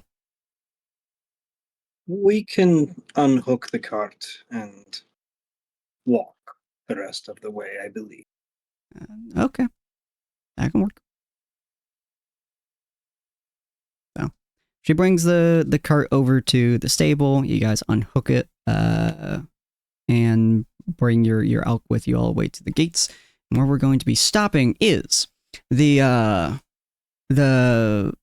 gates. You see there's a couple of, you already don't know what you would call them.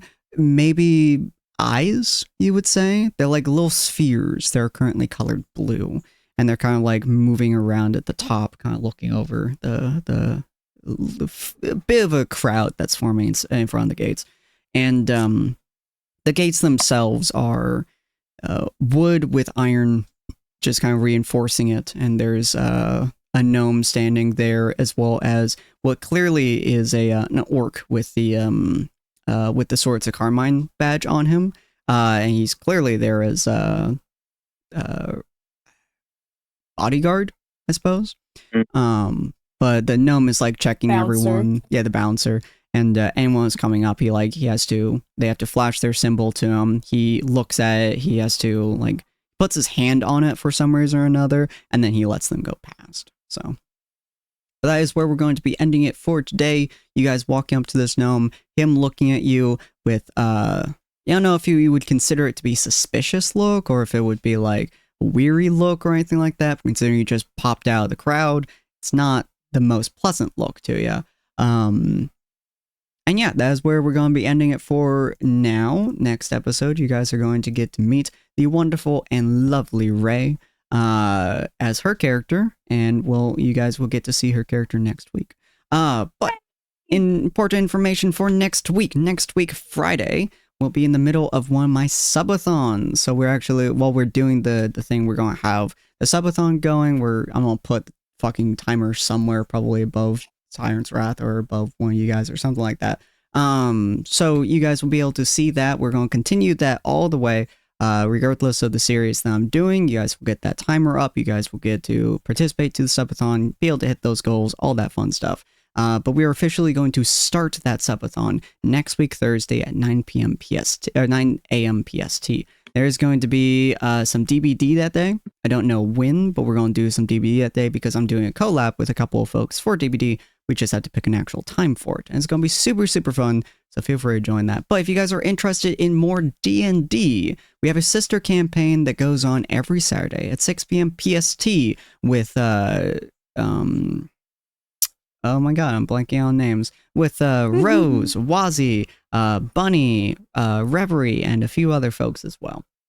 So if you guys are interested in that, you guys want to have more of the lores, they've been inside of Harmonious Haven for a while. They're on day 6, I believe, and about to leave Harmonious Haven. And day 7 is when Cyril's message goes out, which is also reinforcing this entire thing here. This is partly due to Cyril's message. Interestingly enough. Huh? Yeah, when Cyril messaged the northwest and east being like, hey, keep an eye on high elves. This is partly due to that. So, a lot of lore going on, a lot of world joining. So we're going to pop over to our end screen here. Which, if you guys have not seen it before, it was made by the absolutely wonderful and amazing Storyestry. Absolutely go check her out if you guys have not already. She was playing the altars just recently, and her commissions are open, including for a lot of the stuff that you see on the screen, from characters to overlays and stuff. She's done a lot for me. I absolutely appreciate her, so feel free to hit her up, talk with her, give her some dough. But we're gonna find somebody to raid here as we figure out who the fuck we're gonna. Actually, you know what? My friend Bunny is playing Sons of the Forest at the moment, so she joins us every Saturday.